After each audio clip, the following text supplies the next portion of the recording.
Yo.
What's up?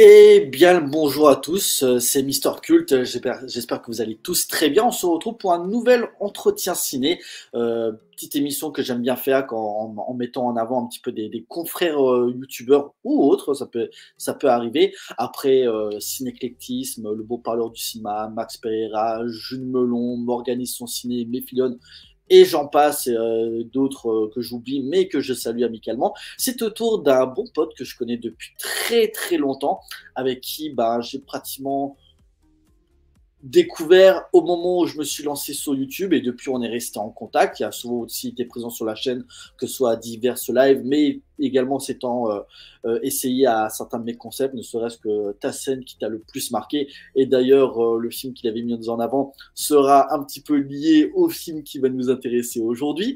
Quand on est passionné, on est passionné. J'ai la chance d'avoir avec moi Monsieur Boomster, et je vous l'envoie tout de suite. Voilà. Yo, hello, comment ça va? Bah écoute, ça va super, et toi? Ça me fait énormément plaisir de t'avoir pour cet entretien ciné. Depuis le temps, en plus, comme je l'ai dit un petit peu dans cette intro, ça fait super longtemps qu'on se connaît. Ouais, on a toujours été un peu... depuis 2018, je crois qu'on se connaît. Hein.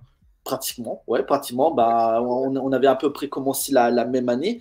De ce que j'ai vu, j'ai eu le temps un petit peu de me renseigner un petit peu sur ta chaîne. Je crois que tu avais commencé début 2017, et moi je crois que c'était fin 2017, donc voilà, c'était vraiment à peu près au même moment. Et je crois que j'avais découvert une de tes vidéos, et puis depuis on était un petit peu resté en contact. Donc et depuis 6 ans après, on est toujours sur YouTube, on est toujours là. En plus, on y viendra après, mais en plus au moment où on tourne cette vidéo, tu as sorti une grosse vidéo sur la fin du DC Extended Universe que j'ai vu ce matin, et je t'en félicite parce qu'elle était de très très bonne qualité. Merci, donc, merci beaucoup. De rien. Voilà, c'est comme ça sur la chaîne, on est toujours là pour mettre un petit peu en avant les confrères youtubeurs. Du coup, là où je voulais en venir un petit peu pour cet entretien ciné, avant de parler du film que tu as choisi, et que je pense qu'à moins de vivre dans une grotte, je pense que tout le monde connaît, je pense. Au moins de nom, Voilà. Même s'il y a des gens qui ne l'ont pas vu, je pense qu'ils connaissent de nom. Au moins, je pense, en plus, surtout qu'il y a un nouveau volet qui est prévu l'année prochaine, et qui en plus comble... alors, je ne sais pas que je l'attends plus que ça, mais en plus, il sortira le jour de mon anniversaire, donc voilà, le 2 juillet 2025. Mais on n'y est pas encore. Avant de parler du film du jour, j'aimerais d'abord qu'on parle un petit peu de toi. Déjà, un petit peu... déjà, à quel moment vraiment le cinéma est devenu une de tes passions? Quel a été un petit peu le déclencheur? Alors déjà, je te laisse déjà un petit peu te présenter, hein, pour les gens qui ne te connaissent pas, qui ne connaissent pas ta chaîne, de ce que tu viens, comment tu t'appelles, voilà, et pourquoi à un moment le cinéma a fait partie de ta vie. Alors, donc moi, pour resituer, je m'appelle Cyril, c'est mon vrai prénom. De mon blaze de youtubeur et de rappeur Boomster. Moi, je viens de Seine-Saint-Denis dans le 93. Je suis né ici, j'ai jamais bougé d'ici. Saint-Denis style. Seine-Saint-Denis style. Je bougerai certainement un jour, hein, mais moi j'aime bien l'air qu'on respire dans le 93. J'aime beaucoup cette ambiance, etc. Donc je me plais bien là où je suis. Et voilà, si jamais il y a des gens qui sont curieux, n'hésitez pas à aller voir ce que je fais.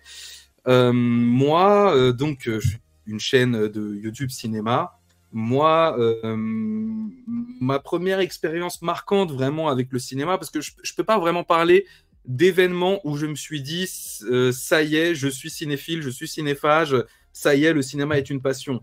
Mais je me souviens d'une première expérience au cinéma qui était follement incroyable. Il y avait une rediffusion de Bambi au cinéma là où j'habitais. En fait, il faut savoir qu'auparavant, j'habitais dans une rue où il y avait un cinéma à 100 mètres.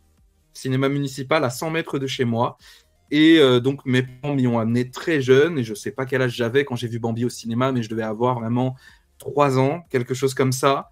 Je me rappelle qu'à la fois, j'ai eu très peur et qu'à la fois, j'étais fasciné et bluffé, en fait, par cette expérience collective. Tu vois, moi, c'est vraiment le fait de vivre un film collectivement avec d'autres personnes. Je me souviens que ça m'avait retourné, surtout un film comme Bambi, quoi, avec toutes les émotions que ça génère, surtout quand tu as 3 ans. J'ai bien flippé, hein, mais j'avais adoré le film. Et ouais, moi, je crois que c'est à ce moment-là que, sans m'en rendre compte, je suis complètement tombé amoureux du cinéma. Et ensuite, chez moi, je regardais énormément de cassettes vidéo et j'ai commencé à aller seul au cinéma autour de 7-8 ans. Et aujourd'hui, j'ai 33 ans et je continue encore d'aller seul au cinéma. Parfois, j'y vais avec ma femme, parfois avec des amis, mais aller seul au cinéma, c'est une habitude que j'ai eue depuis tout petit, quoi. D'accord. Donc ça reste encore une expérience unique pour toi encore. Je veux dire, quand on voit aujourd'hui, ne serait-ce que comment les gens préfèrent encore maintenant. Bon, il faut dire aussi qu'il y a eu Covid entre-temps, mais qu'ils préfèrent regarder un film chez soi en streaming ou même via les plateformes. Mais toi, l'expérience cinématographique, aller en salle avec le grand écran, avec le son, avec la qualité d'image, ça reste encore quelque chose d'unique pour toi. Oui, tout à fait. Alors après, je suis pas catégorique, dans le sens où s'il y a un film dont je m'en fous un petit peu, mais que j'ai envie de le voir par curiosité, s'il sort en même temps au cinéma et de manière illégale ou de manière légale en SVOD, peu importe, je peux privilégier la SVOD en me disant, ce film-là, je m'en fous, j'ai pas forcément envie de me déplacer ou quoi, ça peut m'arriver. Mais dans l'immense majorité des cas, en effet, si j'ai le choix entre salle ou regarder à la maison, je privilégierais toujours la salle. À l'heure où on parle, il y a Inoxtag qui a sorti une vidéo Kaizen sur l'Everest. Cette vidéo est sortie en salle. Moi, personnellement, j'étais très curieux de voir ce vlog. J'ai privilégié la salle, évidemment. Je suis allé le voir en salle parce que j'avais le choix et parce que c'était une œuvre qui m'intéressait. Mais tu vois, par exemple, The Crow, j'ai vu les retours apocalyptiques autour de ce film. Je me suis dit, ça ne sert à rien, je n'irai pas en salle et je le téléchargerai illégalement ou je le regarderai sur Canal. Donc voilà, ça dépend, mais en réalité, je te dis ça, c'est vraiment pour nuancer parce que 90% du temps, je privilégie la salle. Il y a un truc de magique dedans. À chaque fois que je suis dans une salle de cinéma, que les lumières s'éteignent et que les gens font silence, je ressens quelque chose. C'est fou, c'est magique en fait. Ok. Quand tu parlais que ta première vraiment séance, en tout cas qui t'avait marqué, c'était Bambi. Par la suite, le cinéma vraiment, tu t'es un petit peu forgé ta culture cinématographique. Est-ce que par la suite, il y a eu un petit peu un déclencheur où vraiment le cinéma, tu as pris conscience que c'était vraiment un art à part entière? Ne serait-ce que peut-être il y a eu un réalisateur qui t'a poussé vraiment que le cinéma pouvait être aussi beaucoup plus politisé, pouvait t'amener aussi des réflexions, que ce soit sur toi ou des questionnements sur le monde. Est-ce qu'il y a eu voilà, un genre, un réalisateur vraiment qui t'a marqué avec une œuvre fondatrice dans ta cinéphilie en tout cas? Alors j'en ai deux. Il y a tout d'abord James Cameron avec Titanic. Je l'ai vu, il est sorti en quoi? 97, 98, quelque chose comme 97. Ça. Je ne l'ai pas vu en salle. Moi, je l'ai vu en VHS, malheureusement. Et j'aurais adoré le voir en salle, hein, vraiment. Mais, mais voilà. En fait 97, je crois, aux États-Unis, je crois que c'était en juillet. Et nous, comme à l'époque, on n'avait pas comme aujourd'hui le film sort aux États-Unis Oui, pratiquement la même semaine qu'en France. Nous, on a dû attendre janvier 98, 6 mois après. Ah, terrible, terrible. Aujourd'hui, on fait plus ça. Mais En plus. ouais, moi, c'était dans un premier temps Titanic, où je m'attendais simplement à un gros blockbuster boom boom sur un bateau qui coule. Et en fait, j'ai eu une histoire d'amour incroyablement touchante. Et j'ai eu une dissection du naufrage du Titanic par James Cameron qui te montre étape par étape tout ce qui se passe. Et en fait, devant Titanic, je me suis dit, ah oui, d'accord, ok, le cinéma peut faire d'autres choses aussi. Et la deuxième chose, la deuxième œuvre aussi qui m'a vraiment tarté, c'était pas loin derrière, c'était Le Seigneur des Anneaux, la communauté de l'anneau, parce que j'avais lu Bilbo le Hobbit à l'école. Et j'avais entendu parler du Seigneur des Anneaux, mais rapidement, quoi. Et moi, je n'imaginais pas comment l'univers de la Terre du Milieu pouvait exister en live action. Dans mon cerveau d'enfant, j'avais quel âge en 2001? J'avais 10-11 ans. Pour moi, reconstituer la Terre du Milieu, c'était impossible. Et en fait, Le Seigneur des Anneaux m'a montré le pouvoir de l'imaginaire humain, en fait. Tout ce qu'on peut imaginer, on peut techniquement le filmer, que ce soit de vraies images ou des CGI générés par ordi, hein, peu importe. Mais si tu l'imagines suffisamment bien, tu peux lui donner vie. Et c'est avec Le Seigneur des Anneaux que je me suis rendu compte qu'en réalité, si tu es un cinéaste qui a une vision, qui a de l'imagination, qui est bien entouré, tu peux donner vie à tous les univers que tu veux. Et tu vois, moi, c'est pour ça que ça me fait rire quand il y a des gens qui disent que Dragon Ball, c'est inadaptable.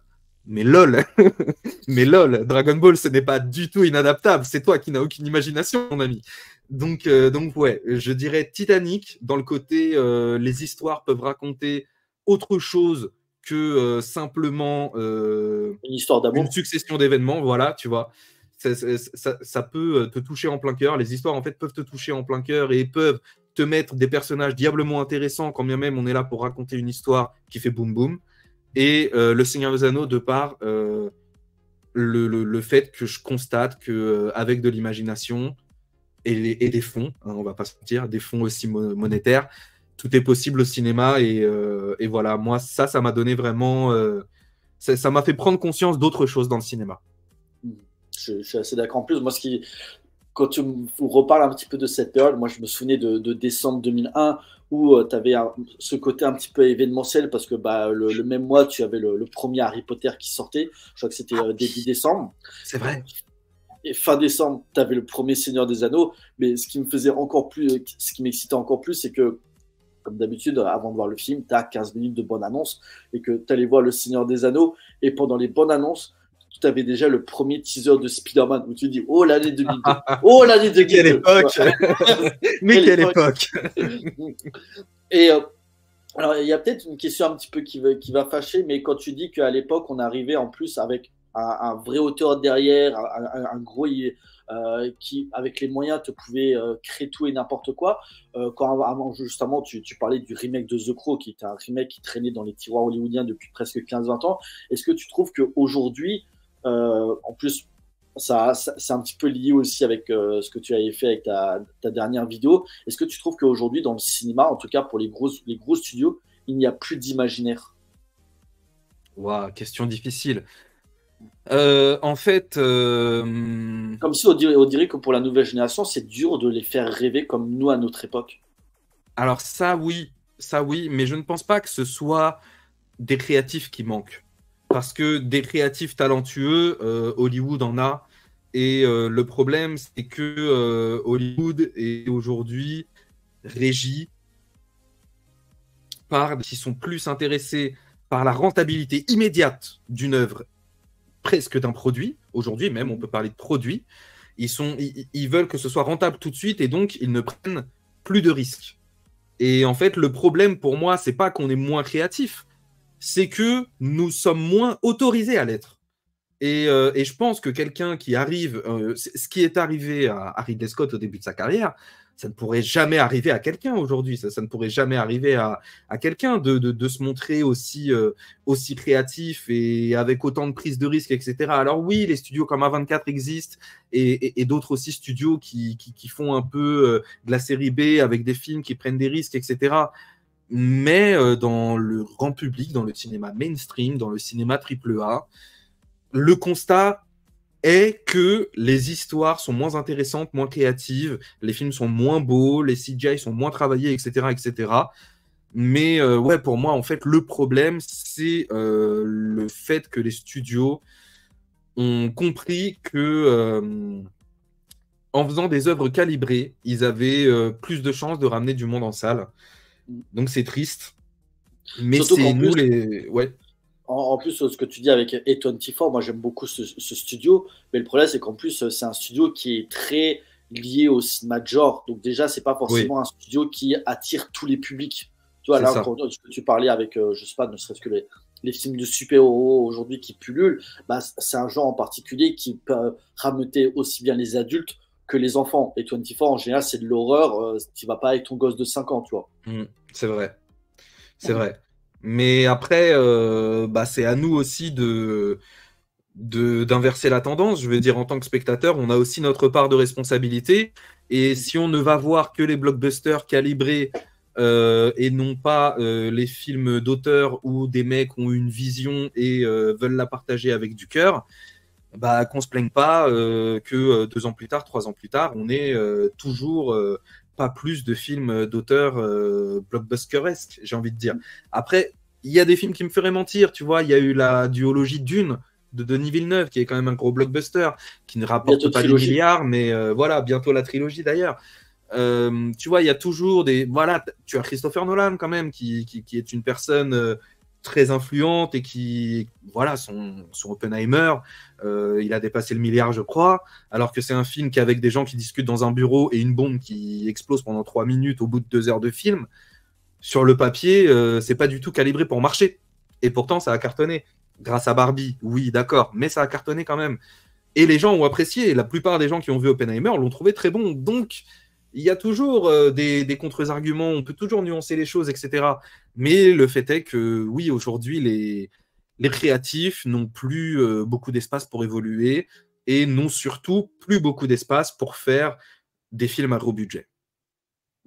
Bah, d'ailleurs, je pense aussi sur ça que même les studios, je pense qu'ils commencent à, en tout cas pas tous, mais certains commencent un petit peu à prendre conscience que même en faisant en prenant pas de risques, hein, ne serait-ce que les films du MCU, du DC, Extended Universe, voire même des suites ou remakes à rallonge, bah, le public ne se déplace plus forcément, les chiffres ne sont plus les mêmes que même il y a 5-6 ans, ne serait-ce que Marvel avec Avengers Endgame qui a presque été pendant quelques temps le plus gros succès de l'histoire avant d'être redépassé par Avatar, mais on avait encore ce côté événementiel. Depuis, Marvel galère à retrouver son succès d'antan, donc ça veut dire aussi que même le public commence à se questionner et peut-être qu'il aimerait un petit peu voir autre chose, peut-être à revenir à des histoires un peu plus simples, pas forcément nous bombarder gicler le scénario au bout de 2 minutes en nous mettant de beaux effets spéciaux et que peut-être justement revenir à des histoires bien travaillées, peut-être quitte à avoir des productions un petit peu moyennes, que peut-être les effets spéciaux ne soient pas au top, mais qu'au moins on nous raconte des histoires qui arrivent à toucher un petit peu le public comme on Mmh. avait à l'époque. Peut-être qu'on pourrait revenir à Ouais. ça prochainement. Bah, c'est ce que j'espère pour la saison, enfin, j'allais dire la saison 4, mais non, pour la nouvelle série Daredevil Born Again. Ça, c'est un petit peu ce que j'espère. Ce que tu dis, tu vois, qu'on va revenir quand même à des histoires un peu plus intéressantes, un peu plus prenantes, un peu plus posées, qu'on soit un peu plus proche des personnages. Enfin, je m'excuse, mais bon, She-Hulk, Secret Invasion, Echo, l'autre là en blanc, là, comment il s'appelait? Moon Knight, enfin. Fortnite. Enfin, voilà, tu vois, c'est à la fois le public est de base désintéressé parce qu'après Endgame, bah, tu fais un truc sur Moon Knight ou sur She-Hulk, forcément ça va amener moins de monde. Mais ces séries, en plus, elles sont tellement mauvaises que bah, Marvel se tire une balle dans le pied. Tu vois, déjà de base, ça allait faire moins d'audience, c'est normal. Mais en plus, les séries sont nulles. Donc là, en fait, c'est compliqué. c'est à la fois la faute du public et à la fois la faute du studio. Enfin, il y a personne qui n'aide personne et en fait, le bateau coule et personne ne veut enlever l'eau, quoi. Et encore, en plus, ce que tu me parles avec Daredevil, alors moi aussi, je suis curieux, mais c'est un support qu'on connaît déjà. Il y a déjà eu un film Daredevil, il y a déjà eu une série Daredevil. Donc voilà, on reste encore dans le côté super-héros que les gens connaissent. Tu vois, quand je te parlais un petit peu peut-être de revenir à des histoires un petit peu plus simples, mais aussi peut-être sur des histoires totalement originales, que ce soit pas forcément romans, comics, jeux vidéo ou autres, tu vois, revenir comme par exemple le succès surprise de Everything Everywhere All at Once, tu vois, qui vient d'un scénario totalement original, qui vient pas d'une œuvre préexistante. Peut-être Ouais. ça aussi, tu vois. Ah ouais, je suis d'accord. Donc il y a ça. Maintenant, on verra dans l'avenir. Après, on n'est jamais contre faire des suites, des préquels, des séquelles. Tout dépend qui est derrière la barre, comment sera racontée l'histoire. Et voilà, malgré tout, une certaine prise de risque un petit peu sur comment tu vas raconter, comment tu vas lier un univers déjà préexistant. On Ouais. verra par la suite. Je suis quand même curieux de voir aussi ce que James Gunn va faire en rebootant le DC Universe, pas le DC Extend Universe, le DC Universe, comme tu l'avais dit dans ta vidéo. C'est J'aime vraiment beaucoup le James marketing, Gunn. quoi. Les Ouais. mecs du marketing, ils se sont dit, on enlève un mot et c'est bon, ça marche. En plus, j'aime James Gunn. Je trouve que sur les derniers films de super-héros sortis ces dernières années, je trouve que c'est quand même l'un des rares qui arrive quand même encore à garder une certaine patte. Donc, on verra ce qu'il fera avec Superman, même si j'ai du mal à voir un petit peu son univers qui est très basé sur un humour assez régressif, une violence graphique par moment qui peut partir très loin, ne serait-ce que le Suicide Squad Ouais. qui l'a fait, et lier ça à Superman. Je suis curieux, j'attends de voir. Oui. Maintenant que ça s'est dit, je voulais aussi revenir un petit peu sur une autre de tes passions, avant de revenir au cinéma, la musique. Je sais que tu es en particulier un gros fan de rap. Je voulais savoir un petit peu d'où t'es venu ta passion un petit peu pour cette musique-là. Alors moi, j'ai déjà toujours écouté du rap parce que j'ai grandi là où j'ai grandi. Mes parents n'écoutaient pas de rap, hein. Mes parents, c'était plutôt Aznavour, Brel, Brassens, Ferré, etc. Donc j'ai grandi avec ça, avec ces chanteurs. Et j'ai deux grands frères et qui ont 6 ans et 2 ans de plus que moi. Donc en fait, il y a toujours eu du rap. Moi, mon plus grand frère, dès l'âge de 10-12 ans, il a commencé à écouter du rap. Donc voilà, ça me fait 4-6 ans à peu près. Euh, et en fait, à la base, moi, j'écoutais juste. J'écoutais juste les paroles, j'aimais bien, je mettais dans mon Walkman et tout, etc. Et en fait, un jour, il y a mon frère et mon cousin qui ont enregistré une chanson de rap. Et franchement, ils étaient forts, tu vois. Ils étaient très, très forts. Et je me suis rendu compte en les écoutant, mais en fait, nous aussi, on peut le faire. Nous aussi, on peut rapper. Nous aussi, on peut écrire des textes, on peut faire un truc et tout, etc. Et donc, j'ai commencé à écrire des trucs. Je rappais pas dans les temps au début. C'est mon cousin qui m'a expliqué les mesures du rap, comment ça marche. C'est de la musique, etc. Donc ça a des temps qu'il faut respecter. C'est musical. Et en fait, bah, depuis que j'ai 11 ans, j'écris des textes, je les interprète, je les enregistre. J'ai des trucs dans mon disque dur où j'ai 11 ans, mec, tu les écoutes. Tu te dis, mais c'est pas possible, c'est pas toi ici, c'est moi, tu vois. Bon, j'ai fait énormément de mauvaises chansons, hein, évidemment. Hein, j'ai commencé à rapper à 11 ans, donc en vrai, j'ai commencé à vraiment être potable, je dirais, à peu près vers mes 20 ans, tu vois. Vers mes 20 ans, j'ai fait des trucs dont là, aujourd'hui, je pourrais te les faire écouter sans avoir honte. Et j'ai eu un groupe de rap avec qui on a fait des concerts, on a fait des trucs et tout, etc. C'était une belle époque, c'était vraiment bien plaisant. Et ensuite, le groupe s'est séparé, je dirais 2015. Moi, j'ai rien fait jusqu'à 2017, où en fait, bah, j'ai ouvert cette chaîne YouTube pour faire à la base des critiques en rap. Donc voilà, ceux qui m'entendent à l'heure actuelle, vous pouvez aller voir sur ma chaîne, c'est toujours disponible. Et j'ai commencé comme ça. Et en fait, le truc, c'est que dans ma vie, j'ai toujours été beaucoup plus passionné par le cinéma que par le rap. Mais il a fallu que je me lance sur YouTube pour m'en rendre compte. Je pensais vraiment que je préférais le rap. Et en fait, en commençant à T'étais parler plutôt rap de US ou rap français? français, 100% français. Enfin, allez, 99% français. En dehors d'Eminem et Tupac, je ne connais rien. Les GOAT. Bien sûr, évidemment. Et voilà, du coup, et ensuite, voilà, tout est accessible sur ma chaîne. Il y a quelques trucs que j'ai passés en privé, mais globalement, vous pouvez remonter jusqu'à 2017. Il y a des critiques rap. Et au fil du temps, les critiques rap, déjà, c'était contraignant parce qu'il fallait que j'écrive le texte, que je l'apprenne par cœur pour le faire face caméra, parce que je voulais pas être là avec mon texte à rapper comme ça. Et c'était hyper contraignant. Enfin, je détestais cet exercice. Donc je me suis dit, bah, faisons juste des critiques à chaud, sans rapper, et on fera des chansons de rap à côté. Et maintenant, cette chaîne est devenue une chaîne cinéma avec un morceau de rap tous les 2-3 ans. Ouais, bah, justement, un Voilà. petit peu, on va y venir un petit peu du coup sur YouTube.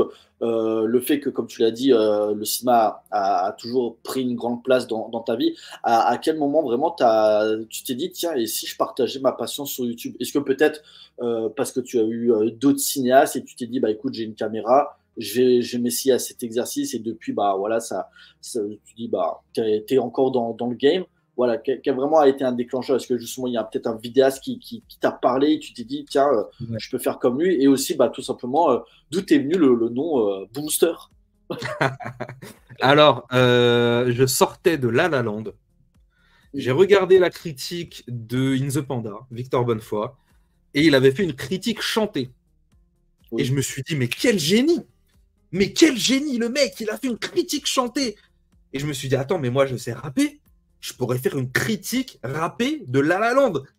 Et de là, c'est parti. Et je l'ai envoyé à In The Panda, cette vidéo. Il ne m'a jamais répondu. Mais c'est grâce à In The Panda si je me suis lancé. Et en fait, Il t'a répondu récemment dans son ah oui, oui, oui, podcast oui. ciné, là. Le En pire effet, podcast, il a répondu à ta question. c'est ça. J'ai été la question du jour à un moment. Euh, et du coup, le blaze Boomster, en fait, à la base, moi, je m'appelais Boomker. B2OMKER. Et je me suis toujours appelé Boomker et mes potes qui me connaissaient de l'époque m'appellent toujours Boomker. Quand je suis en soirée, par exemple des soirées avec des amis à l'ancienne et tout, qu'il faut écrire son nom sur un verre, j'écris Boomker parce que en vrai, dans le cœur, c'est ce blaze-là. Enfin, dans le cœur, non, pas forcément. Mais à l'ancienne, en tout cas, ça a toujours été Boomker. Et en arrivant sur YouTube, Boomker était déjà pris. J'ai dit, bah merde. Et ce qui s'est passé, c'est qu'une fois, à une soirée, j'ai eu un pote bourré qui m'a appelé Boomster. Par erreur. Il était complètement éclaté, le mec. Et ça avait fait rire tout le monde. Ah, il a dit Boomster! Et j'ai dit, bah, tu sais quoi? Je tape Boomster. Je vois que c'est pas pris. Je dis, bah, allons-y. Et donc, maintenant, c'est Boomster. Ok. Mais le truc qui est chiant avec Boomster, c'est que quand je l'épelle aux gens, par exemple, il y a des gens, ils me disent, ah, c'est quoi ta chaîne et tout, vas-y, épelle-moi. Il y a MST dedans. Et ouais, à chaque fois que je le dis, il y a toujours un petit, ouais, MST. Ok, d'accord, ça pas la petite anecdote, comme quoi des fois, au lieu de trouver un nom hyper compliqué, il suffit juste d'aller dans une soirée et de discuter avec un pote bourré, et puis c'est bon, t'as ton blaze. Oui, totalement, totalement. Je le remercierai jamais assez. Et comme tu l'as dit, il y a eu cette vidéo de In the Panda qui avait fait sa critique chantée. Et donc, d'où le fait que, comme j'avais eu un petit peu la curiosité de regarder tes premières vidéos, où tu faisais des vidéos courtes où tu parlais des films donc en rap. Mais comme tu l'as dit, très rapidement, ça t'a vite un petit peu saoulé parce que bah, ça demandait quand même une certaine. Voilà, de garder un petit peu les textes et tout ça, de rester vraiment face cam. C'était Et puis, terrible. C'était c'est terrible ça. parce qu'en fait, moi, pour apprendre par cœur un texte, je me le passe en boucle.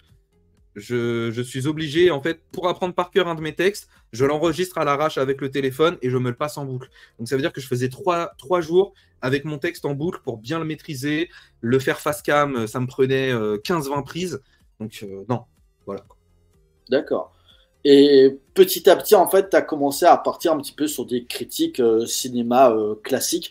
Normalement, je crois que ta première vidéo, on va dire, normale, je crois que c'était la critique de Taxi 5, si je dis pas de bêtises. Ah, non, Donc, je crois qu'il y en avait une avant. Je crois que j'avais fait The Punisher.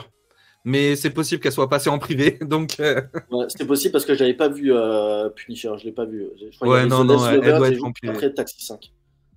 Non, non, j'ai juste mis celle que je préfère, mais ouais, non, non, non. J'avais fait, oh, je sais plus, j'avais fait Les Indestructibles 2, je crois. J'avais fait Venom, Tomb Raider. Enfin, j'en ai fait quelques-unes quand même, mais il y en a beaucoup qui sont passées en privé. D'accord. Et petit à petit, ben, tu as fait un petit peu ce format classique, comme on a fait très souvent. Moi, pareil aussi, ça m'arrive encore d'en faire. Mais à certains moments, tu t'es dit, ouais, ok, les critiques signées sur les sorties, c'est sympa. Mais des fois, j'ai envie de partir un petit peu sur des sujets un peu plus ambitieux. Et je crois que je me souvenais, je crois que juste après, je crois que tu avais fait la vidéo Pourquoi je n'aime pas Deadpool. Mais juste après, tu as fait ta super vidéo, que c'est un petit peu avec ça que j'avais découvert, la vidéo que tu avais fait sur Scream, sur la saga Scream. Ah ouais, t'as bossé, hein. T'as bossé, Tu t'es crois parti quoi là éplucher. oh. Le mec a épluché ma chaîne. Et bah oui, exactement. C'est exactement ce qui s'est passé. En fait, moi, ce que je préférais regarder sur YouTube, c'était les vidéos travaillées avec du montage. Donc voilà, c'était Le Fossoyeur, c'était Mea, c'était In the Panda, c'était Durandal, etc. Et en fait, je me suis dit, bah, j'ai aussi envie de faire ça. Parce que j'ai eu envie de faire ça parce que je me disais, mais ce serait génial si quelqu'un faisait une rétrospective Scream. Ce serait génial, j'adorerais voir ça. Et personne ne l'avait fait, à part des Américains, mais je parle pas anglais. Donc, bah, je me suis dit, bah, tu sais quoi, je vais le faire, je vais tenter. Et donc, je me suis échauffé avec Deadpool. Je me suis dit, Deadpool, voilà, ça va être un peu pour apprendre à maîtriser le truc. Donc, j'ai écrit ce texte de Deadpool, sachant que j'allais faire Scream, mais je voulais d'abord commencer par un petit sujet. Et en montant la vidéo Deadpool, je me suis rendu compte, bah, ça fonctionne en fait, la voix off, le montage. Et donc, ça marchait.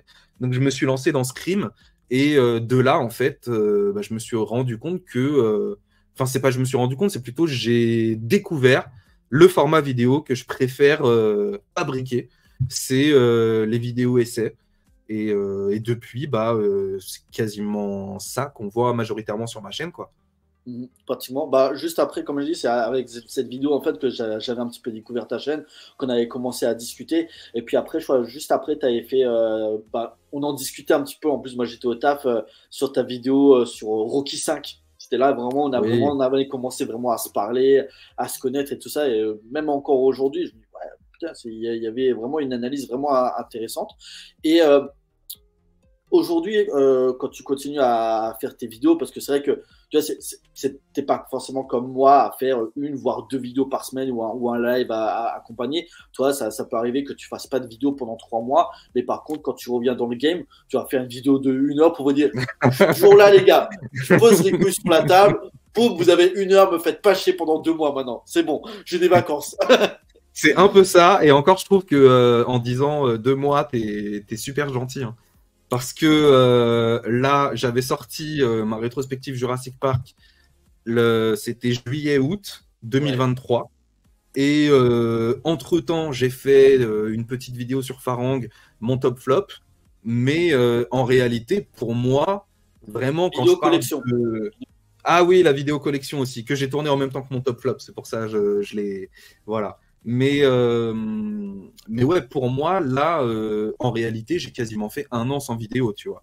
Les petites vidéos collection, top flop et Farang, c'était en vacances parce que voilà, j'avais du temps, etc. Mais je considère que en réalité, j'ai fait quasiment 1 an sans vidéo, quoi. Ouais, parce que je vois en fait la dernière vidéo que tu as fait avant le décès, c'est pas, même pas vraiment c'était une vidéo FAQ que tu avais fait, je crois, il y a à peu près 3 4 mois, Ah tu oui, vois. c'est vrai, j'avais oublié la FAQ aussi. Ah non, en fait, j'ai été assez actif entre les Ouais. deux, ça va. Mm. Mais Et là, tu vois, par exemple, excuse-moi, je te non, coupe vite t'inquiète, fait. t'inquiète. Là, par exemple, je sais déjà quelle sera la prochaine rétrospective, mais je sais que je vais faire une petite vidéo, voire deux petites vidéos entre les deux, tu vois. Mais Mm. je suis déjà sur la prochaine rétrospective et en réalité, mon gros objectif, c'est ça, quoi. D'accord. Prévu pour cette année ou l'année prochaine? Ah non, l'année prochaine. L'année prochaine, Nico. Non, là, cette année, à mon avis, dans pas trop longtemps, je pense qu'il y aura une petite vidéo sur un film que j'ai adoré, qui m'a mis une bonne claque, qui est en train de flopper totalement, et du coup, j'ai bien envie de vous donner envie de le regarder. Donc ça, je pense que je vais faire une petite vidéo dessus. Ensuite, je vais reprendre du rap rapidement. J'ai un projet de rap qui, je pense, peut être original et intéressant. Et ensuite, la grosse vidéo rétrospective. Donc, en réalité, ça se trouve, cette rétrospective sortira à l'été 2025, quoi. C'est possible. D'accord, ok. Ce que j'ai, de ce que j'ai pu voir. Oh, putain. Désolé, il y a quelqu'un qui m'appelle, c'est un petit peu chiant là. Oh, désolé. De ce que j'ai pu voir un petit peu sur ta chaîne, que tu as très souvent fait des vidéos où tu as mis en avant un petit peu voilà, un sujet que, un petit peu on va dire la pop culture, que ce soit les films de super-héros ou des sagas assez populaires. Est-ce que peut-être un jour par la suite, tu partiras peut-être un petit peu sur peut-être, tiens, si je me faisais un petit violence et partir peut-être sur un réalisateur un petit peu plus ancien ou partir peut-être sur le cinéma des années 30 ou quelque chose comme ça, un petit peu un sujet un peu plus, j'ai pas envie de dire ambitieux parce que tu fais des travaux Un peu moins très longs d'analyse. Populaire. Ouais. Voilà, c'est ça, mais en tout cas sur des sujets qui sont pas forcément liés à la culture populaire, on va dire. Honnêtement, je ne pense pas. Alors déjà, en réalité, le cinéma, avant les années 70, c'est pas vraiment mon cinéma. Alors, je dis pas que je suis fermé à l'idée de découvrir des films. J'ai déjà vu des films antérieurs aux années 70, hein, c'est pas ça la question. La question, c'est que je sais pas, c'est pas vraiment mon cinéma, tu vois. C'est comme j'adore les films d'action et pourtant je n'ai jamais découvert les films d'action hongkongais des années 80 et 90. Et pourtant, ça m'intéresserait, tu vois. Je suis sûr, Nico, si un jour on se rencontre et que tu me dis ce soir on regarde ce film, il est génial, je vais le mettre devant et je suis sûr que je passerai un bon moment. Mais c'est pas vraiment mon cinéma, tu vois. Après, les sujets. Je peux te dire que tu dis ça devant Max Pereira ou le beau parleur, ils te défoncent. Parce que eux, ils adorent le cinéma hongkongais, John Woo, Suyark et tout. Bah oui, dis pas ça en face. Hein. Mais je suis sûr que c'est un excellent cinéma en plus, tu vois. C'est seulement pas trop ma culture. Comme le manga. Là, on s'écarte un peu du sujet, mais c'est pareil avec le manga, tu vois. Tu me mets devant un manga, je vais regarder avec plaisir, peut-être même que j'adorerais, mais c'est pas trop mon univers. Et au niveau des films un peu moins connus, des réalisateurs un peu moins connus, franchement, pourquoi pas? Ça pourrait me chauffer, mais pareil, c'est en fait, moi, je vais plutôt au feeling en me disant, tiens, cette œuvre-là, j'ai quelque chose à dire. Et donc, en fait, je fais pas trop forcément gaffe à est-ce que ça, c'est mainstream, est-ce que ça l'est moins. Moi, quand je fais une vidéo sur un sujet, je fais une vidéo sur un sujet, tu vois. D'une certaine manière, ma vidéo sur Farang, elle sort un petit peu de nulle part parce que c'est pas mainstream, c'est français, c'est un film qui a pas fait énormément d'argent en réalité, tu vois, réalisé par Xavier Jean, loin d'être le plus grand des réalisateurs français. Donc d'une certaine manière, c'est un peu aussi autre chose avec Farang. Mais non, en tout cas, cinéma des années 30-40, ça c'est sûr que sûrement jamais. Et des trucs un peu moins connus, bah, j'aimerais bien, tu vois, c'est encore très connu. J'allais dire, j'aimerais bien faire une vidéo sur Crawl d'Alexandre Aja. J'avoue que ça me chatouille un petit peu. Mais même ça, Alexandre Aja, Crawl, enfin, je suis désolé, c'est hyper connu, c'est pas du tout de niche. En fait, le truc, c'est que nous, on évolue dans un YouTube cinéma qui est quand même cultivé. Tu vois, moi, je suis assez fier d'évoluer dans le milieu du YouTube cinéma parce que il y a vraiment de tout pour discuter avec tout le monde. Et quand je vois des lives, quand je rencontre des gens sur des lives, quand je vois des vidéos et tout, je me dis quand même, on est une communauté, on est un petit regroupement de personnes qui sommes quand même très cultivés. Et en fait, pour la plupart des gens qui regardent ma chaîne, qui eux ne sont pas forcément tous des cinéphiles, etc., je me dis, si je fais un film sur Crawl d'Alexandre Aja, pour eux, ce sera, ah ouais, mais j'avais jamais entendu parler de ce film et tout machin. Alors qu'en fait, pour toi et moi, Crawl d'Alexandre Aja, frérot, c'est presque un blockbuster, quoi. C'est une très grosse série B, donc voilà, tu vois. Donc surtout en fait, moi je sais pas. Moi qui aime bien le cinéma d'horreur, je connais très bien Alexandre Aja, donc voilà. Évidemment. Donc voilà. Mais là, après, bon, allez, je te spoil mes prochains thèmes de vidéo. Je vais faire une petite vidéo sur Boy Kills World avec. Oh, j'ai oublié son nom. Bill Skarsgård, merci. Qui m'a retourné la tronche. Voilà, et du coup, j'ai toujours pas vu The Crow, mais je pense que ce serait intéressant de faire un petit comparatif dans la vidéo. Donc, je vais faire une vidéo là-dessus parce que je l'ai déjà vu 2 fois, il m'a arraché la gueule. Donc, je vais écrire sur ce film. Pareil que Farang, hein, je fais faire 5-10 minutes. Et ensuite, j'attaquerai Harry Potter. Et là, ça va me prendre du temps parce que je vais pas attaquer film par film, mais je pense que je vais attaquer avec une thématique et je ferai thème par thème, tu vois. Donc, En plus, ça reste un petit je peu dans mélangerai un l'actualité. peu tout. Ça reste un petit peu dans l'actualité, puisqu'il y a une série qui va sortir Harry Potter en plus. Ouais. Donc, Ouais. Donc voilà. par contre, au niveau de ta vie, donc de tes vidéos, je vois un petit peu la ligne directrice que tu veux garder. Par contre, est-ce que je voulais savoir si peut-être un jour aussi, tu voudrais peut-être partir, par exemple, comme tu l'as dit, voilà, il y a les critiques sur les sorties ciné, il y a des fois des analyses sur des sagas ou des réalisateurs, mais est-ce que peut-être un jour, tu aimerais un petit peu partir un petit peu sur d'autres concepts? Parce que je sais pas si tu te souviens un petit peu sur ma chaîne Mister Cult, bah, voilà, je fais les critiques sur les sorties ciné, je fais les Mister Cult, je fais un concept d'émission, bah, les entretiens signés, je fais ta scène qui t'a le plus marqué, je fais Des interviews. des interviews ou l'émission aussi que j'aime beaucoup faire sur ces films que vous ne verrez jamais, où je parle de projets cinématographiques. Ouais. Ou récemment des vidéos spéciales acteurs comme j'ai fait il y a 2 jours sur l'acteur Vinnie Jones qui était footballeur avant d'être acteur. Donc voilà, j'essaie de varier un petit peu au niveau des concepts. Est-ce que peut-être un jour aussi tu as envie de partir peut-être sur un concept inédit, ou par exemple, je crois que j'en avais parlé à un ami, faire un concept genre analyse de séquence. Tu vois, par exemple, partir d'un film que tu viens et parler de la scène forte, et genre il l'analysait, je sais pas, genre là il est filmé en plan approché parce qu'il veut dire quelque chose par rapport au personnage d'en face, tu vois. Ah, c'est un exemple, tu vois. Est-ce que tu as un concept sur des trucs comme ça que tu voudrais faire, ou sur traiter d'un genre particulier aussi? Honnêtement, j'ai pas trop d'idées de concept. Moi, mes concepts, en fait, je les... Comment dirais-je?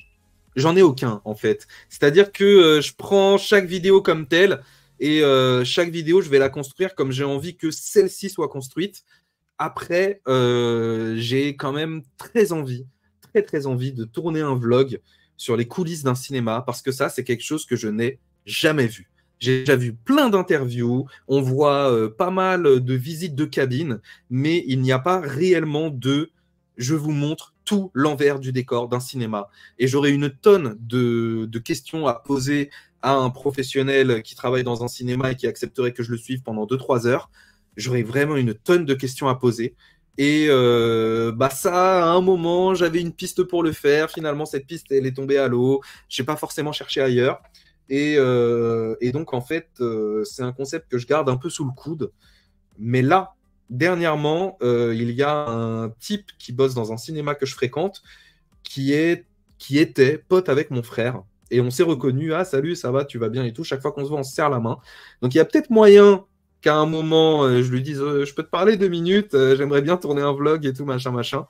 Mais à part cette idée de vlog, bof. J'avais pensé éventuellement à des micro-trottoirs où, en sortant de salles de cinéma, je vais un peu voir les gens, etc. Mais en réalité, moi, j'essaie, enfin non, je ne fais sur ma chaîne que des choses que j'aimerais voir sur YouTube. Et en réalité, ce que les gens ont pensé d'Alien Romulus à la sortie de la salle, je sais pas si je cliquerai en tant que viewer, honnêtement, tu vois. Donc, je sais pas trop. Je pense que je le ferai pas en fait.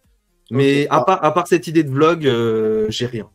Ok, parce que tu parlais un petit peu des interviews, des fois que ça m'arrive de faire. En plus, toi, tu es sur Paris, donc en plus, tu es vraiment dans la grosse ville de cinéma, avec tu as de nombreux cinémas autour de toi, tu as souvent des avant-premières qui te permettent un petit peu peut-être de voir des réalisateurs ou acteurs américains carrément pour des avant-premières. Est-ce que justement le fait que peut-être bah, tu as une chaîne, tu peux avoir une certaine notoriété, tu pourrais pas demander à un cinéma, écoutez, je sais pas, il y a le nouveau film de Nolan, est-ce qu'il y aurait moyen que je lui fasse une interview, tu vois, par exemple? Ouais, ça ce serait grave intéressant. Mais après, il y a un truc à savoir chez moi, c'est que je suis un flemmard, mais fort. Et que je t'avoue, il y a peut-être moyen que un soir d'avant-première, euh, oh, j'ai un peu la flemme, tu vois. Surtout que si Christopher Nolan est présent et interviewable, c'est nulle part ailleurs qu'au Grand Rex. Et le Grand Rex, j'aime pas trop l'ambiance. C'est un peu trop grand pour moi. Il y a un peu trop de monde. Enfin, je sais pas si je suis vraiment agoraphobe, mais dans les concerts, maintenant, je vais plus dans la fosse. Donc, on pourrait dire un petit peu, tu vois. Ça serait intéressant. Ça, c'est un truc sur lequel je clique pour le coup. Mais je sais pas si j'aurais vraiment la foi de le faire. Après, bon, tu me dis que j'ai un 4 minutes avec Christopher Nolan. Il y a moyen que je me bouge. Mais ah, je sais pas. Ça pourrait m'intéresser. C'est pas un truc que je ferais maintenant, mais sur le papier, en vrai, oui, c'est méga intéressant. De ouf. D'accord. Ok. Voilà. Si jamais, en tout cas, on croise les doigts si un jour tu as l'opportunité. Attends. Un 4 minutes avec Nolan, ça se refuse pas quand même.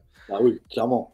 Je voulais revenir à une petite question et après on va enchaîner avec le film. On va revenir un petit peu avec la musique parce que je me souviens à un moment tu avais fait aussi une vidéo où on t'avait filmé, tu avais fait un concert je crois en 2019, tu étais avec Ouais. un de tes potes et du coup, alors je sais pas si comme tu as dit, je crois que ton groupe s'est arrêté en 2015, mais est-ce que des fois ça t'arrive encore peut-être est-ce que peut-être le rap à côté pourrait être encore une motivation et te dire tiens, et peut-être à l'occasion faire un album, voire peut-être est-ce qu'on t'invite encore des fois pour des concerts. Non, non, non, on m'invite plus nulle part. Parce qu'en fait, j'ai dit que ça m'intéressait plus. Clairement, hein, il y a des lieux qui continuaient de m'appeler, des bars où j'allais rapper, des trucs comme ça. Et en fait, au bout d'un moment, j'ai dit non, mais les gars, c'est bon, quoi. Je crois que c'était à peu près vers 2018 que j'ai dû dire ça. Je rappe toujours un petit peu parce que j'ai un pote qui fait de la guitare, avec qui on a écrit une chanson qui d'ailleurs est sur ma chaîne. Et de temps en temps, quand il est là, on prend la guitare, on se la rechante. J'ai encore un ou deux potes qui rappent et du coup, voilà, on se fait des petits freestyles. Là, je suis allé à un mariage récemment, un ami rappeur qui s'est marié et il a demandé à ce que tous ses potes rappeurs présents puissent chanter un titre au mariage. Et du coup, j'ai chanté un titre au mois de juin. Mais à part ça, je t'avoue, dans mon activité de rap, il n'y a pas énormément de choses qui se passent, mais il va se passer un truc. Pareil, je te respoil. Il y a beaucoup d'exclus, enfin d'exclus, on s'en fout de ma vie, mais bon. Tu vois, je t'ai dit que j'allais peut-être faire un projet de rap. En fait, le truc, c'est que j'ai mon cousin qui est beatmaker et qui mixe pour des rappeurs. Et il mixe quand même pour des rappeurs assez connus. Il a ouvert son studio, c'est là que j'ai enregistré Je rappe encore. Mon dernier clip, c'est là que je l'ai enregistré, etc. Et c'est même mon cousin qui a fait l'instru. Et en fait, mon cousin, je lui ai dit, est-ce que ça te chaufferait un jour j'utilise mince, comment ça s'appelle? C'est le truc qui te donne les tempos. Tac, tac, tac, tac, tac. Un médiator, c'est pas ça. Bref, j'utilise un tempo et j'écris un texte en n'ayant aucune instru, aucune musique, juste un tempo. Je viens en studio avec toi, on part de ce tempo et on compose la musique en fonction de ce que j'ai écrit. Il m'a dit, ah génial, ça peut le faire et tout, machin, machin. Et bah ça, je vais le faire et je vais le faire en vlog.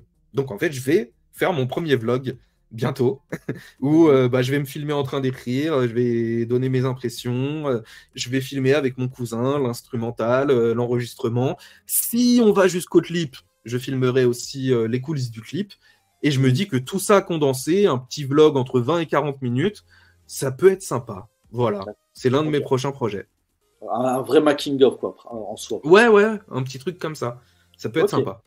Ouais, bah, ça peut être un projet super intéressant. Vraiment, ouais, tu vois, comme je l'ai dit, ouais, je me suis toujours ouvert un petit peu à varier un petit peu le contenu, mais en plus, un truc que tu t'es pas encore essayé sur la chaîne, bah voilà, ça peut en plus lier toujours cinéma et musique qui sont tes deux grosses passions. Voilà, je pense que ça sera vraiment un gros kiff pour toi. J'avais une petite dernière question par rapport à ta chaîne. Voilà, tu as fait de nombreuses vidéos. Est-ce que, c'est la question un petit peu chiante, mais quelle est la vidéo auquel tu as pris plus de plaisir à faire et vraiment laquelle, celle auquelle tu es le plus fier? Ah, ça change tous les ans. à chaque fois, je vais sortir une vidéo différente. Là, je dirais que la vidéo que j'ai. Alors, la vidéo que je préfère et la vidéo où j'ai pris le plus de plaisir, c'est deux vidéos différentes. La vidéo où j'ai pris le plus de plaisir, je dirais que c'était une vidéo que j'ai sortie en 2019 sur Mulan en live action. C'est une vidéo, je me suis marré à la faire. Mais vraiment, c'est une vidéo humoristique. C'est la seule vidéo tournée vraiment full humour de ma chaîne. Et j'en suis pas peu fier. Je trouve qu'il y a beaucoup de vannes qui marchent et tout. Et j'ai vraiment adoré. Quant C'était à sur ma le vidéo... remake, hein, le remake live. Oui, bien sûr, bien sûr, bien sûr. Le Je remake. crois que Oh c'était non, 2020 on alors. se- C'est 2020. ah, sûrement 2020, ouais. Mais je me fous pas de la gueule du dessin animé. Jamais de la vie, je me foutrais de la gueule du dessin animé. Et la vidéo que je préfère, alors bon, peut-être l'année prochaine, ce sera autre chose, mais j'aime beaucoup ma vidéo sur Scream 5. Parce que le petit côté court-métrage avec le tueur au Ouais, téléphone, je ça c'est trouve fun que ça. ça fonctionne très bien et que je me vante un peu, mais je trouve que j'ai bien écrit les répliques du tueur. Et le tueur est interprété par un mec qui s'appelle Hugo, qui est comédien professionnel, avec qui j'ai fait du théâtre. Parce que j'ai fait du théâtre 10 ans pendant mon adolescence. Et Hugo, c'était le meilleur d'entre nous. C'était le fils de la prof. Ce mec est incroyable. Un jour, il gagnera des Molières. Il est comédien sur scène. Il fait du théâtre. Et D'accord. il est metteur en scène aussi. Il écrit ses pièces. Enfin, le mec, tu vas voir, ça va devenir une pointure. Et du coup, je l'ai recontacté sur Insta. Je lui ai dit, hey, mec, j'ai une vidéo, tu serais d'accord pour faire la voix du tueur de Scream et tout. Il a dit oui directement. Je lui ai envoyé le texte. Ensuite, je lui ai envoyé un texte modifié avec que ses répliques à lui. Le mec m'a fait un enregistrement. Alors, je savais qu'il était doué, mais vraiment, je ne m'attendais pas à ce qu'il soit aussi doué. Et voilà, un petit effet téléphone sur sa voix. Et je trouve que le rendu est très, très bon. Voilà. D'accord. Ok. Et justement, en plus, avec Scream 5, est-ce que tu es, je sais pas, avec le recul, est-ce que tu es encore d'accord avec ce que tu avais dit à l'époque? Surtout qu'en plus, le 5 puis le 6 n'ont pas fait l'unanimité. Est-ce qu'avec le recul, tu dis, ah, peut-être que finalement, je l'ai peut-être vu un peu trop à la hausse ou non? Non, Non. non, pas du tout. Ça me fait ça pour des films, il n'y a aucun problème. Ça me le fait pour beaucoup de films. Là, non. Scream 5, plus je le vois, plus je l'aime. Je le trouve diablement maîtrisé, je le trouve incroyable. C'est le retour du gore, c'est le retour de la peur, c'est le retour du suspense, c'est le retour du premier degré. On n'est plus dans un film de Scooby-Doo, là, on est vraiment dans un Scream. Et je trouve que l'héritage est très bien géré avec le retour de Gail, Dewey et Sydney, pardon, euh, dont le retour est super bien géré. Tu vois, il y a énormément de films revival qui ne gèrent pas du tout le retour des anciens. Tu vois, les Ghostbusters, plein de trucs. Et là, en fait, dans Scream 5, c'est tellement organique, c'est tellement logique et c'est tellement réussi, bien écrit, bien filmé. Honnêtement, je ne pense pas qu'un jour je changerai d'avis sur Scream 5. Pour moi, c'est le meilleur après le 1 et il le talonne de très très peu, quoi. D'accord. Et par rapport au 6, est-ce que tu n'avais pas fait d'avis sur le 6? J'ai écrit une vidéo sur le 6. Elle est écrite, elle est finie d'écrire et je ne l'ai jamais tournée. Je l'ai jamais tournée non seulement parce que je trouvais qu'en fait Scream 6, bah, globalement, tout le monde était d'accord pour dire que c'est OZEF et ma vidéo disait que c'est OZEF. Donc je trouvais pas ça très pertinent. Et la deuxième raison pourquoi j'ai pas fait cette vidéo, c'est parce que les actrices ont été virées, qu'il n'y aura pas de Scream 7 et que bah, il y avait pas mal d'arguments qui, enfin, ma vidéo considérait que il y aurait un set avec le retour des deux actrices, etc. Et non seulement j'ai eu la flemme de tout réécrire pour tout mettre à jour, raccorder avec le fait que bah, maintenant ça va être un film centré sur Sydney et tout, plus le fait que je trouvais ça globalement osef parce que bah, les gens s'en foutent du film. Moi, je m'en fous du film. Je vais faire une vidéo où on dit qu'on s'en fout. Est-ce que ça intéresse beaucoup les gens? Je pense pas. Bah, Moi, en tout disons cas, que ça m'a pas beaucoup intéressé. ouais, mais après, alors c'est vrai qu'il y aura un set avec le retour de ciné, mais d'un autre côté, tu avais fait une vidéo sur les 4 films, tu avais fait une vidéo sur le 5, donc je me dis peut-être quand même que à un moment ou à un autre, tu auras quand même envie d'un petit peu de prolonger et de Oui, faire une vidéo sur le 6, tu vois. On s'est dit, tu as fait les 5 premiers, j'ai continue. eu cette envie. J'ai eu cette envie. Le texte est écrit. Je pourrais peut-être même un jour le mettre en public quelque part, tu vois. Le texte est écrit. Et en plus, le texte est drôle, hein. Il y avait Ludwig van Manitou, il y avait mon pote de Indiana Jones là, qui me séquestre, qui revenait. On faisait un truc tous les trois. Enfin, c'était n'importe quoi. Il y avait le tueur au téléphone. Enfin bref, c'était n'importe quoi. Et franchement, moi, je trouve que ça aurait été assez drôle, les parties fiction. Mais ouais. Écoute, peut-être qu'un jour, je leur sortirai du tiroir. peut-être qu'un jour, je ferai Quand une le vidéo 7 sur le sortira. 6 voilà, peut-être sur le 6 et sur le 7, tu vois, peut-être que je ferai une vidéo qui englobe les deux films, que je reprendrai une écriture de zéro. Mais ouais, en l'état, ce texte-là, j'ai envie qu'il reste dans le placard. Ok, d'accord. Bon, en tout cas, tu gardes malgré tout ces petites idées dans un petit coin de ta tête, quoi. On sait jamais, quoi. Bien sûr, bien sûr. J'adore parler de Scream, donc bien sûr. On est presque à 1 heure de film et je me suis dit, bah écoute, on a bien parlé de toi. Donc, je rappelle, hein, pour les gens qui nous écoutent, je mettrai le lien vers sa chaîne dans la description. Comme ça, vous pourrez regarder son travail et vous abonner si ce n'est pas encore fait. Et du coup, bah, on va s'intéresser un petit peu aussi au film que tu as choisi, un film très important pour toi, à savoir Jurassic Park, réalisé par un petit réalisateur qui s'appelle Steven Spielberg. Un inconnu. On a tous oublié ce mec. Je te propose, avant que vraiment je te pose un petit peu des questions sur ton rapport avec Jurassic Park, qu'on se remette un petit peu la bonne annonce pour se remettre un petit peu les idées en place. Voilà, forcément. Avec plaisir. Alors par contre, ça sera pas la bonne annonce d'origine, enfin de 93, parce que j'avais pas réussi à la trouver en bonne qualité. Du coup, ça sera la bonne annonce de la ressortie en 2013 qui était en 3D. Comme ça, en plus, ça me permet un petit peu de parler un petit peu de la 3D, parce que moi, je l'avais pas vu dans ce format-là. C'est parti pour la bonne annonce. Voilà.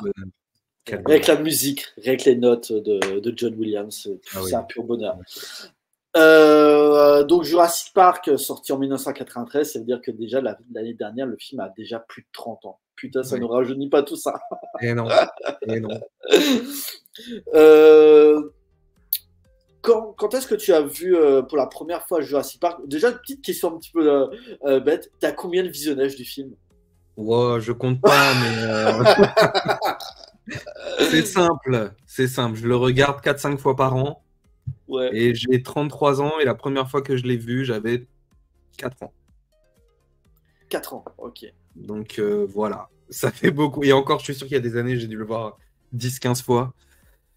Ah, quel film, quel film, quel film. Non, je l'ai vu, ouais, allez, on va dire 200 fois peut-être, quelque chose comme ça. Ah ouais, d'accord. Ouais, ouais, j'estimerais à 200 fois. Hein. C'est le film que tu as vu le plus dans ta vie, clairement. Oui, bien. Ah, quoique, il y avait Le Roi Lion aussi. Non, ouais, non, Jurassic Park en vrai. Non, je crois que c'est le film que j'ai le plus vu. Quand tu dis que tu l'avais vu vers 4-5 ans, alors tu l'avais pas vu au cinéma du coup, hein. Tu étais encore trop jeune. Hein. Moi, je suis né en octobre 1990 et à Noël 1994, donc j'avais 4 ans. Mon frère reçoit la cassette sous le sapin. Et on se met tous devant, naïvement. Et moi, gamin qui vient d'avoir 4 ans, j'ai été traumatisé. Je l'ai vu entièrement. On a déjà tous vécu ou entendu ces histoires où l'enfant est tétanisé par ce qu'il regarde, mais il ne peut pas bouger, tu vois, il peut pas juste fuir et aller dans sa chambre. Il est tétanisé, il ne bouge pas malgré le fait qu'il soit terrorisé. C'est ce que j'ai vécu avec Jurassic Park. Et je l'ai quand même revu assez rapidement parce que mes frères, ils faisaient pas mal tourner la cassette. Et du coup, forcément, à des moments, je suis retombé dessus et j'ai très vite plus eu peur de ce film. Et j'ai pu le regarder. Alors, je pourrais pas estimer, hein, mais je dirais en quelques mois, j'étais sevré et j'ai pu me plonger à fond dans ce film. Ce qui est la meilleure chose à faire quand on est traumatisé par des images, d'ailleurs. Hein. Quand on est traumatisé par des images, si on veut exorciser le truc, c'est mieux justement de les laisser passer en fond et de se les retaper de temps en temps, histoire qu'elles défilent, qu'on s'y habitue et qu'on finisse par les accepter, plutôt que laisser passer 20 ans et après, ah non, je peux plus revoir. Alors que si je l'avais jamais revu, je serais passé à côté de mon film préféré, quoi. C'est vrai. En plus, moi, le truc, c'est que, pareil, moi, je suis plus vieux que toi de quelques mois, parce que toi, tu as dit, tu es né en octobre 90, c'est ça? Oui. Moi, c'est juillet 90, donc voilà, vraiment de quelques mois. Mais Jurassic Park, du coup, je l'avais pas vu au cinéma, j'étais trop jeune. Et bizarrement, en fait, j'ai découvert la saga pas avec le premier. En fait, c'était papa qui venait d'acheter le deuxième, le Monde Perdu. Et c'est avec le deuxième que j'ai découvert la saga. Pareil, le deuxième, il a ses défauts, mais voilà, le fait de foutre le T-Rex en pleine ville, c'est un pur kiff.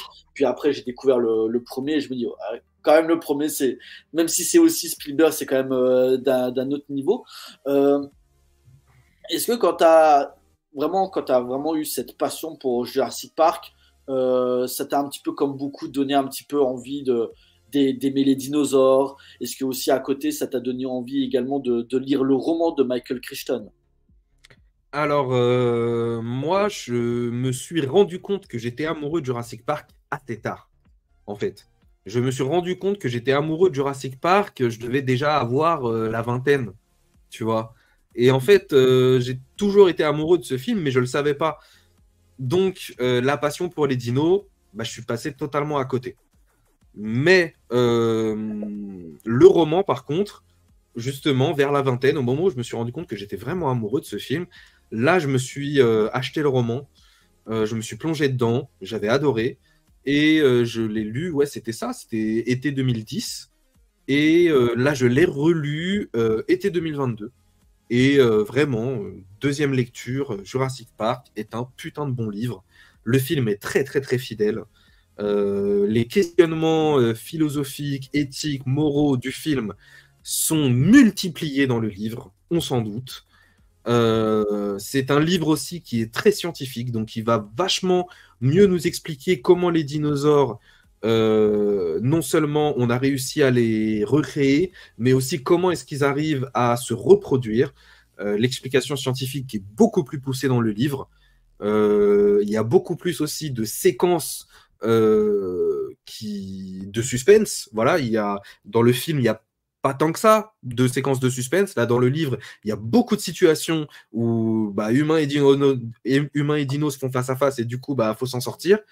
Euh, j'ai entendu qu'il y avait une série Netflix qui était en projet, une nouvelle adaptation de Jurassic Park. Il y avait le logo qui avait tourné, je crois, c'était en 2021-2022. Et depuis, plus rien. Pareil pour d'ailleurs les séries Assassin's Creed. Netflix, ils avaient sorti un logo et puis plus rien. Mais je pense qu'une adaptation en série télé de Jurassic Park, ça pourrait être génial parce que le livre est quand même très très riche. Je sais qu'il y avait une série d'animation, je crois, qui est dispo sur Netflix, mais c'est Oui, plutôt oui, pour oui, les mais très non, non, axé pour les enfants. je parle vraiment d'une nouvelle adaptation du livre, comme Harry Potter, ils vont faire, tu vois, c'est une nouvelle adaptation du livre. Bah, il y avait ça en projet, il y a un logo qui est sorti, et rien depuis.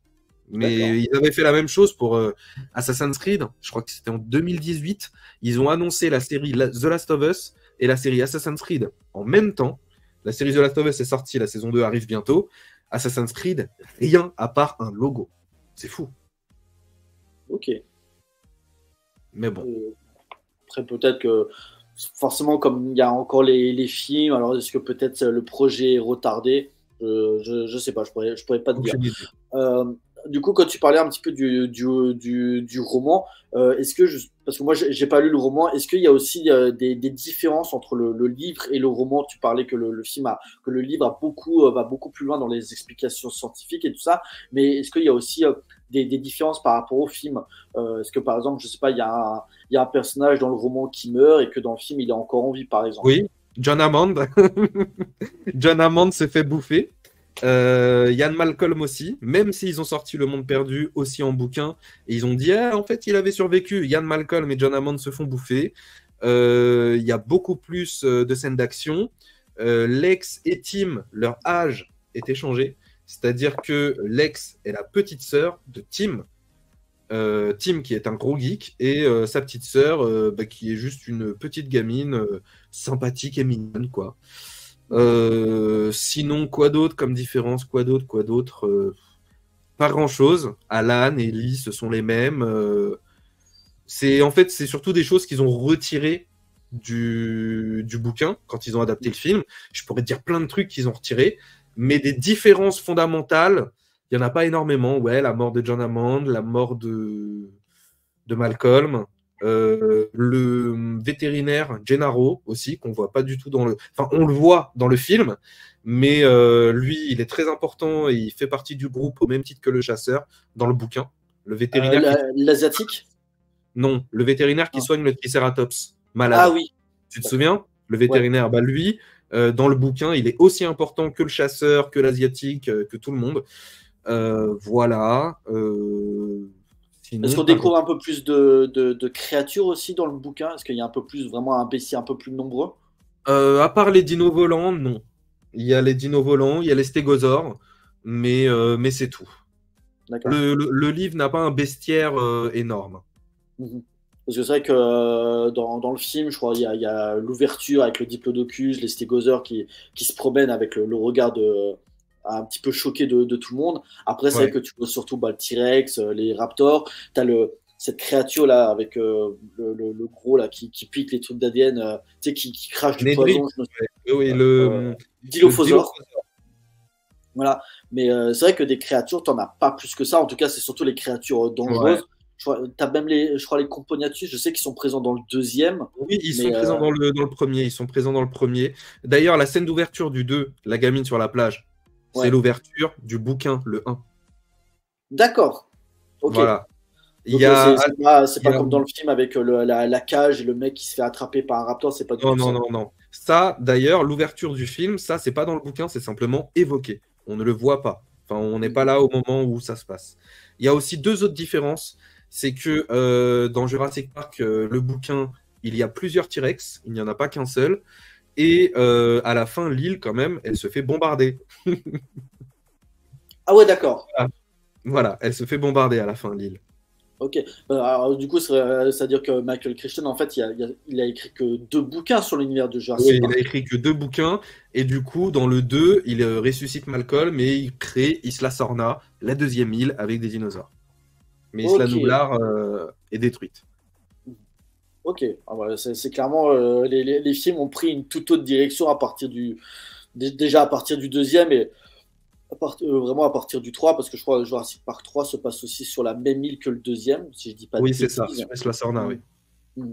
Bah, pareil, le fait de reprendre de plusieurs T-Rex, bah, c'est pas dans le premier, c'est dans le deuxième avec la fameuse scène où ils sont sur la falaise et tout ça. C'est une scène vraiment Oui. flippante. Bah, c'est un petit peu toute la magie de Spielberg. On va revenir un petit peu avec Spielberg, le réalisateur de Jurassic Park, qui bien sûr, outre Jurassic Park, a une carrière très longue, hein, les Dents de la Mer, E.T., les Indiana Jones, Minority Report, Ready Player One, bref, et 1941, deux grands films. voilà, et j'en passe, et j'en passe. D'ailleurs, ça me fait penser qu'il faudrait aussi que je reprenne un petit peu la rétrospective Spielberg sur la chaîne, mais bon, ça, c'est un autre problème. Quel a été un petit peu aussi ton rapport un petit peu avec le cinéaste? Parce que voilà, bon, je pense que tu as découvert du coup le cinéaste avec Jurassic Park, mais Ouais. est-ce que aujourd'hui, qu'est-ce que tu es encore un fan du cinéaste? Oui, oui, oui, oui. Je suis un grand fan de Spielberg. J'ai pas découvert tous ces films. Je m'étais lancé dans une rétrospective Spielberg en 2019 avec ma femme et on a lâché tout simplement. On a lâché à Always. Donc, on a maté pas mal de films quand même, mais il me reste pas mal. Il me reste quoi à découvrir de Spielberg. Il me reste Always, Amistad, La liste de Lincoln. Schindler? La liste de Schindler, j'ai vu. Enfin, il Ah, m'en manque pas énormément. Il m'en manque pas énormément. Mais j'ai quasiment tout vu. Moi, je suis un grand fan de. Que quand j'étais. Quand Minority Report est sorti, je l'ai loué à Vidéo Future et je ne savais pas que c'était Spielberg. Et à la fin, je vois réalisé par Steven Spielberg. Et je me dis, mais, mais il fait des films d'action, lui. Il fait des films d'action avec Tom Cruise qui court. Mais comment ça? Qu'est-ce que c'est? Et en fait, je me suis rendu compte que ce mec-là, c'était un touche-à-tout avec Minority Report. J'étais en mode, mais quoi? Mais c'est lui qui a fait ça. J'étais en mode, mais oh là là. Et du coup, je suis vraiment devenu fan de Spielberg. Euh, avec quel film? Je sais pas. Je sais pas quand, mais ouais, c'était vers l'adolescence, entre 2002 et 2009, on va dire, que je me suis rendu compte que Spielberg était vraiment un grand et dont je suis fan. J'ai découvert Les Dents de la Mer assez tard aussi.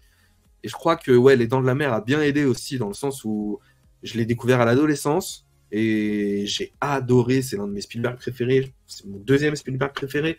Donc ouais, là j'avais pris une claque énorme, quoi. c'est vrai que la grande force de Spielberg, c'est d'être un cinéaste qui a réussi à être un petit peu un touche-à-tout, à vraiment à s'essayer à tous les genres et avec dans l'ensemble de grosses réussites. Tu vois, on parlait de SF avec Minority Report, Ready Player One ou la Guerre des mondes. le film d'aventure avec Indiana Jones, l'horreur avec les Dents de la Mer, le film d'aventure aussi avec Jurassic Park. Vraiment, même le film de guerre, enfin bref, il a réussi vraiment. Il a tout fait. Il a tout fait. La chose qu'il n'avait pas fait, c'était la comédie musicale. Et il l'a fait en 2021. Même le cinéma d'animation avec Tintin, donc ça fait 15 ans qu'on attend la suite, mais c'est pas grave. Il a vraiment touché à tout, ce mec. Il a vraiment touché à tout. Et je sais pas quel est son prochain projet, mais je sais que là, le mec, surtout qu'il est il est vieillissant, et du coup, il commence vraiment à... Tu sais, les réalisateurs qui sont âgés, ils s'en battent les couilles un peu des normes et des codes, et en général, les studios leur laissent quand même assez la main mise sur leur projet. Tu vois, on va pas trop faire chier Papy Scorsese, on va pas trop faire chier Papy Scott, et Papy Spielberg non plus, on le fait pas trop chier. Et donc là, en fait, ces 3 réalisateurs que je viens de citer, aujourd'hui, ils sont vraiment dans une phase où ils font quasiment tout ce qu'ils veulent. Et donc Spielberg, ils s'en foutent un peu, quoi. Oui, voilà, c'est ça, exactement. Et du coup, Spielberg, là, surtout qu'il a cartonné avec Ready Player One il y a 6 ans quand même. Mais là, aujourd'hui, Spielberg, j'ai l'impression qu'il est vraiment dans une phase où il fait des films avec son cœur uniquement. Et il est en train de dire un peu aux spectateurs, voilà ce que j'ai envie de vous léguer, voilà ce que j'ai envie de vous laisser avant que je... Tu vois, j'imagine que Galopolis de Coppola, ça va être un petit peu ça aussi, tu vois. Donc, ouais, moi, je suis toujours très hype par les projets de Spielberg. Il y a très, très peu de ces films que je n'ai pas aimés. J'ai pas encore tout vu, mais voilà, il m'en manque pas beaucoup. Et j'ai peut-être encore envie de m'en laisser sous le coude, tu vois. J'avais entendu Zoltan une fois qui disait que les réalisateurs qu'il aime bien, et bah parfois, il laisse aussi des films de côté qu'il n'a pas vus pour quand il a de grosses envies de se plonger dans le monde de ce réal, bah, qu'il puisse encore découvrir de nouvelles choses. Et bah pourquoi pas, tu vois. Je touche du bois, mais le jour où Spielberg va décéder, je t'avoue que j'aurais bien envie de me mater des films à lui que j'ai jamais vus. Tu vois ce que je veux dire? Donc, c'est pas trop mal encore qu'il m'en reste, je sais pas trop combien, mais je vais dire entre 5 et 10, peut-être un peu moins, mais il me reste des films à regarder et c'est cool. Même ces films mineurs ont toujours quelque chose à apporter, ne serait-ce que Bien que ce sûr. soit cinématographiquement ou pour le spectateur. La même année que Ready Player One, début d'année, il avait fait un film qui s'appelait Pentagon Papers avec Tom Ah Hanks oui, bien sûr, sur incroyable. ce qui a amené l'affaire Edgar Hoover. Non, c'est Edgar Hoover. Non, c'était pas Edgar Hoover, c'était par rapport à la guerre du Vietnam. Enfin, c'était qu'il y a eu après. Il y a eu le film Les Hommes du Président aussi qui s'occupait de ce sujet-là. Ah, je sais plus. Enfin, bref, il arrive toujours à transcender ces sujets et c'est ce qui fait qu'aujourd'hui, voilà, c'est un cinéaste qui encore aujourd'hui marque le public et même si peut-être ces films ne marchent plus comme avant, il y a encore ce côté un petit peu événementiel. D'ailleurs, voilà, on parlait de Ready Player One. Moi, je crois qu'il est prévu en préparation de la suite aussi. Donc, alors on verra ce que ça va donner. Revenons un petit peu à Jurassic Park. Pourquoi déjà, encore pour toi, Jurassic Park, c'est un film qui fait vraiment intégrante partie de ta vie. Hein. Comme tu l'as dit, tu l'as vu plus de 200 fois. C'est vraiment toujours un plaisir de le voir et de le revoir encore. Et peut-être pour la nouvelle génération auquel j'ai du mal un petit peu à m'identifier parce qu'il y en a certains qui m'ont sorti des trucs, mais pourquoi encore pour toi aujourd'hui Jurassic Park vieillit très bien et pourquoi ça reste encore un grand film à tes yeux? Parce que pour moi, les grands films ne vieillissent pas, en fait. Les grands films ne vieillissent pas. Hier, je suis tombé sur un réel Insta avec Coppola qui était interviewé et le journaliste lui demande pour vous, c'est quoi un grand film? Et Coppola répond, alors j'ai pas mot pour mot, hein, mais globalement c'était ce sont des films qui vous invitent à une grande aventure. Et Jurassic Park, voilà, il nous invite à une grande aventure, il nous invite dans son univers, il nous invite avec ses personnages, il est d'une générosité incroyable. Je pense que Jurassic Park est un film qui peut passer auprès de tous les publics, absolument tous. Après, nous sommes face à une nouvelle génération qui, pour l'immense majorité, est très connectée sur les téléphones, très connectée dans les images rapides qui défilent très vite. Et pour eux, si un montage n'est pas haché, très dynamique, avec des boum de partout, c'est très vite chiant. Après, bon, c'est pas une généralité. Mais je sais pas, pour moi, ce film, en fait, il parle par lui-même. À chaque fois que je l'ai montré à quelqu'un, en fait, la personne y a trouvé quelque chose à son goût. À chaque fois.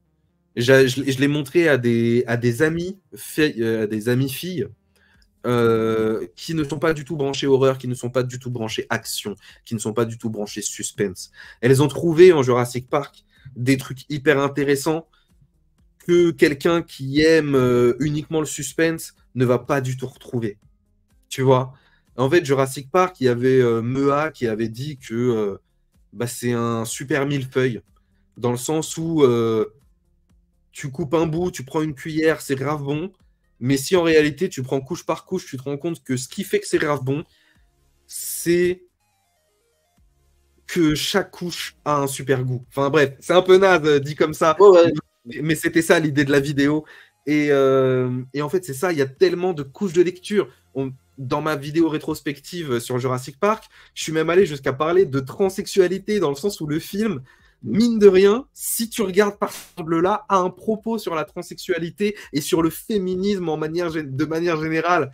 Parce que Jurassic Park, c'est quoi? C'est des femelles qui attaquent des hommes. Parce qu'il n'y a pas de femmes dans Jurassic Park. Tous les salariés ne sont que des hommes. Il n'y a que Ellie. Et Ellie, si tu y regardes bien, c'est la femme forte, badass, qui va aller prendre les choses en main. Et Alan, qui est censé être l'homme super fort, c'est celui qui va prendre soin des enfants.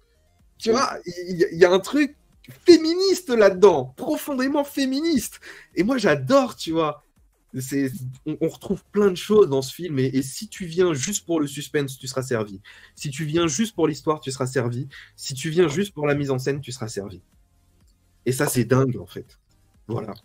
En plus, ce qui est fou, c'est que c'est vrai que bon, quand tu connais par cœur et que tu l'as vu 10 000 fois, tu reconnais en fait chaque scène, tu sais à quel moment il va se passer ça, il va se passer ça. Mais ce qui est bien, c'est qu'en fait, ce qui est bien avec Jurassic Park, et en fait, avec un mec comme Spielberg, c'est qu'il arrive toujours à. Je t'entends mal. Je t'entends mal. Tu m'entends là? Ah oui, là, c'est bon. Désolé. Je disais en fait avec Spielberg et Jurassic Park, c'est que voilà, c'est un film qu'on a vu plein de fois et qu'on connaît par cœur, mais qu'en plus c'est que chaque scène accentue un petit peu le propos, accentue un petit peu l'ampleur un petit peu de ce qui va se passer par la suite. Tu vois, chaque scène est importante et en fait c'est comme on dit en fait aujourd'hui, ils aiment bien utiliser ce mot, c'est que Jurassic Park en fait c'est un enchaînement de bangers qui va vraiment te faire monter crescendo, comme tu dis, le côté épique, le côté aventure, la tension. Moi, la scène avec les deux gars, les deux enfants qui sont pris dans la cuisine par les raptors, je m'en suis pas remise, tu vois. Je sais qu'il y a beaucoup de gens, voilà, qui sont marqués par la scène du T-Rex que j'ai mis avant dans l'image, qui est ultra marquante, bien sûr. En plus, cet hommage avec le verre et d'un coup, t'entends le T-Rex qui vient par le travail du son avec cette absence de musique pour te montrer genre ah ouais, là il y a un T-Rex là qui va nous bouffer. Mais voilà, moi c'est plus la scène avec les Raptors où vraiment Spielberg joue un petit peu sur son décor, les conduits pour essayer que tu te fasses pas choper. Et il y a tout le temps en plus cette chorégraphie au moment où il se met derrière le truc, t'as le Raptor qui regarde genre j'ai entendu un bruit, tu vois, tout est quadrillé au millimètre près. Je ne peux pas voir cette scène sans avoir peur, vraiment. Voilà, et c'est dingue, tu vois, c'est un enchaînement. Et je voulais en venir aussi avec ce que j'avais mis dans la bande-annonce, parce que moi, je ne l'ai pas vu. Donc le film, je crois que c'était 2013, il est ressorti en 3D. Un mec comme Spielberg qui a quand même une certaine maîtrise des nouvelles technologies de la mise en scène. Toi, je suppose que tu l'as vu en 3D. Non? Non, je ne sais plus pour quelle raison. Mais je crois que c'était une époque où j'en avais marre de la 3D. Et que ça me saoulait qu'on la mette à toutes les sauces. Et donc, je ne suis pas allé voir Titanic en 3D, ni Star Wars épisode 1, ni Jurassic Park. Parce que ça me saoulait. J'avais vu une tonne de films à la 3D ultra plate. J'étais même jusqu'à aller voir Titeuf en 3D. s'il te plaît, titeuf le film. Et au bout d'un moment, ouais, je crois que j'ai boycott, en fait. Il me semble que j'ai boycott. Ok, d'accord. Bon, bah, tant pis, c'était un petit peu, je voulais savoir justement si tu avais eu un Je petit peu regrette un peu, cette je expérience regrette un peu. immersive. Je te cache pas que je regrette un peu. Aujourd'hui, je me le ferais bien en 3D, le film, hein. Bah, Mais bon. surtout qu'en plus, j'avais eu, de ce que j'avais entendu, il y avait d'excellents retours sur la 3D qu'on m'a dit qu'elle était vraiment, vraiment bien gérée Ah pour ouais? le film, quoi. Une très bonne reconversion. Parce que voilà, même des fois, des films qui sont reconvertis en 3D, c'est pas forcément de la merde. On oublie de le dire, mais par exemple, la même année, il y a eu Pacific Rim de Del Toro, Ouais. qui est une tuerie. Bah, la 3D, c'est une 3D reconversion. Tu vois, elle a pas été Ouais. tournée dès le départ, tu vois. Et pourtant, bah, la 3D est juste géniale dans le film. Après, parce que tu as Del Toro derrière, il sait mettre en avant les kaiju, Ouais. les Jaeger, tu vois. Donc, voilà. Un autre truc que je voulais savoir, la bande-annonce, donc je l'ai mis en VF. Est-ce que ça t'est déjà arrivé, ou je sais pas si aujourd'hui tu le fais encore, ou tu es resté à ton premier amour, est-ce que tu regardes Jurassic Park en VO ou tu restes à le regarder en VF? J'alterne. J'alterne vraiment. Je crois que je le préfère quand même en VF parce que je trouve que en VF, Ian Malcolm et Alan Grant ont un petit cachet supérieur. Mais j'adore la VO aussi. Mhm. Ouais, je dirais que c'est un peu 50-50, mais maintenant, quand je le mets en VO, je me mets même plus les sous-titres. Vraiment, c'est Tu VF ou connais tellement VO. les dialogues. Et VO, c'est sans sous-titres hein, maintenant. Ou à la rigueur, si je veux vraiment suivre, je mets les sous-titres en anglais, tu vois. Mais je mets plus les sous-titres en français. Ça fait très longtemps que j'ai pas regardé les sous-titres français de Jurassic Park, sauf si je le vois au cinéma en VO ou avec un pote qui veut le mater en VO, quoi. Mhm. Et Jurassic Park, je l'ai vu deux fois au cinéma. Ça, je suis très très content. En mai 2024 et mai 2023, il est repassé à UGC, dans le cadre de UGC Culte. Oui. Et bah, deux fois, je suis allé le voir, du coup. Et c'était trop bien, j'adore. Je pense que j'irai encore l'année prochaine. Normal, normal. Euh, Avec la saga maintenant qui compte 6 films, est-ce que tu as un personnage en particulier auquel tu es le plus attaché? Que même qu'il soit présent dans les suites, tu as continué encore à t'attacher à ce personnage depuis le premier. Euh, En vrai, Ian Malcolm, hein. Ian Malcolm, je le trouve vraiment très très très intéressant, très très drôle. Et bon, il est un peu dénaturé en réalité dans les suites. Mais la base du philosophe intelligent Vanner est toujours un peu là. Donc moi je dirais que le personnage quand même qui m'a le plus marqué, c'est Ian Malcolm, qui est dans le premier surtout le GOAT absolu, quoi. Mhm. Et D'accord. toi? Euh, Ah, je sais pas, moi, il y a le côté un petit peu papa nounours que j'aime beaucoup dans les personnages et forcément le personnage d'Alan Grant. J'ai toujours été un petit peu attaché à ce personnage. Après, j'aime beaucoup l'acteur Sam Neill et je trouve qu'il joue énormément beaucoup sur ça. Tu vois, par exemple, j'aime bien ce côté des fois qui peut être attachant et en même temps, je vais te dire peut-être pour moi l'une des qualités par exemple de Jurassic Park 3, j'aime bien un moment quand il te dit tu fais de la merde et il a ce côté un petit peu moralisateur qui va faire Ouais. avec le personnage de, je sais plus son collègue Billy. qui avait, ouais, Billy qui avait piqué les œufs, tu vois. Et il a, Sam Neill, il a vraiment un acteur qui, en plus, voilà, tu vois, il est britannique. Tu sens que il a été formé un petit peu à ce type d'acting, qu'il arrive vraiment à te transmettre de l'émotion, aussi bien positivement ou négativement. Et ça, j'aime beaucoup de la part de ce qu'il a apporté aussi avec Alan Grant, même si voilà, on retrouve ça dans le sixième, même si bon, le sixième, c'est, Ah, j'ai pas envie de m'énerver, tu vois, on reste sur le premier, même si j'ai posé une question un petit peu sur les suites vite fait avant de conclure. Après, il y a le personnage aussi de sa collègue Ellie Sattler, qui a vraiment ce côté un petit peu badass, vraiment ce côté de femme forte. Là où tu as l'impression, tu sais, aujourd'hui, quand on a un personnage de femme forte, tu sais, tu as l'impression qu'on va faire plein d'articles. Regardez ce film-là, il y a ça, ça, ça. Et tu as envie oui, de et puis dire, dans le film, la nana, elle va scander à chaque fois, t'as vu, je suis aussi badass que vous, les mecs. C'est à chaque fois, ça va arriver dans le film, elle va te lâcher une punch en mode, moi aussi, je peux le faire. Arrête, arrête. alors que bah on en oublie une fois de plus, hein, on en oublie Sarah Connor, on en oublie Hélène Ripley et on en Mm. oublie. D'ailleurs, on parle surtout de ces deux actrices-là, mais en fait, le personnage de Ellie Sattler aussi, bah, c'est une Oui. meuf qui a des bollocks quand même. Alors ça se voit un ouais. peu dans les suites parce que dans le 3, je crois, elle est à peine présente. Dans le 6, j'en parle même pas. Mais dans le premier, putain, elle est à un moment, je crois, elle est là, elle hein. est blessée. Je crois au moment où tu as le chasseur qui lui dit vas-y, fonce, fonce, fonce, je te couvre. Elle est blessée à la jambe. Elle court comme une dératée. Vas-y, j'ai pas Ouais. peur, tu vois. Après son affrontement dans les souterrains contre le Raptor, ouais, C'est t'es fou. comme ça, hein, t'es comme ça, mec. Ouais, c'est clair. Et puis c'est elle qui a de bonnes idées, tu vois. C'est elle à chaque fois qui dit ah, il faudrait peut-être passer par là, il faudrait peut-être faire comme ça. Le chasseur dit je vais chercher les petits enfants, elle dit je viens avec vous. Enfin, tu vois, elle prend des décisions. Elle prend des Ouais. décisions et ça c'est incroyable, quoi. Par contre, je sauve Vas-y. aussi Furiosa dans Mad Max Fury Road. Je trouve Ouais. que Furiosa est un excellent personnage de femme forte. Elle est hyper badass, elle est beaucoup plus badass que Tom Hardy d'ailleurs. Et elle, très très bon exemple de femme forte au cinéma. C'est vrai, c'est vrai. Gros fan de la saga Mad Max et même récemment avec Furiosa que j'ai adoré aussi. Et ton personnage que tu détestes le plus, que tu trouves le plus insupportable.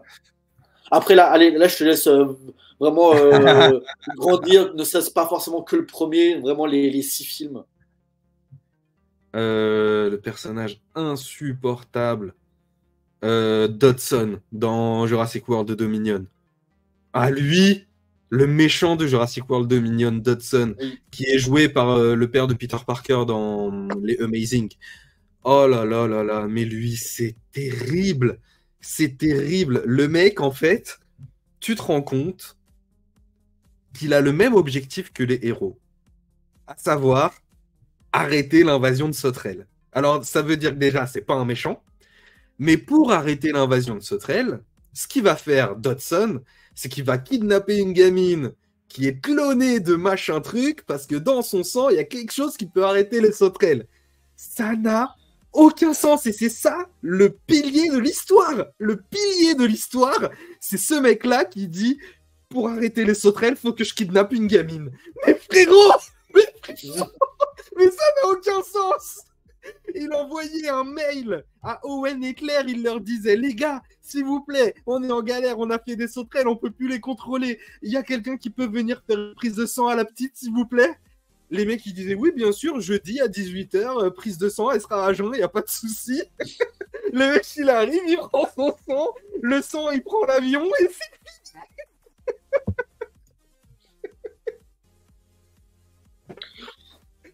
Ah, mon Dieu, quel film. Mais quel film. Ah là, je le prends à la rigolade, mais quand je l'ai vu en salle. Oh, Nico, si tu sais. Vaut mieux le prendre à la rigolade aujourd'hui avec le recul. Ah ouais. Écoute, justement, je voulais savoir un petit peu. Alors, je sais que justement, tu avais fait une rétrospective sur la saga, donc je ne vais pas trop t'embêter avec ça. Mais est-ce que tu penses quoi, en fait, des suites du 2 au 6e, un avis rapide Le 2, je trouve que c'est ballsy d'avoir fait un film très différent de Jurassic Park. Donc, pour ça, respect. Après, je trouve que le 2, il manque quand même d'originalité et de propos politiques, scientifiques, etc. Ce qui est le cas dans toutes les suites.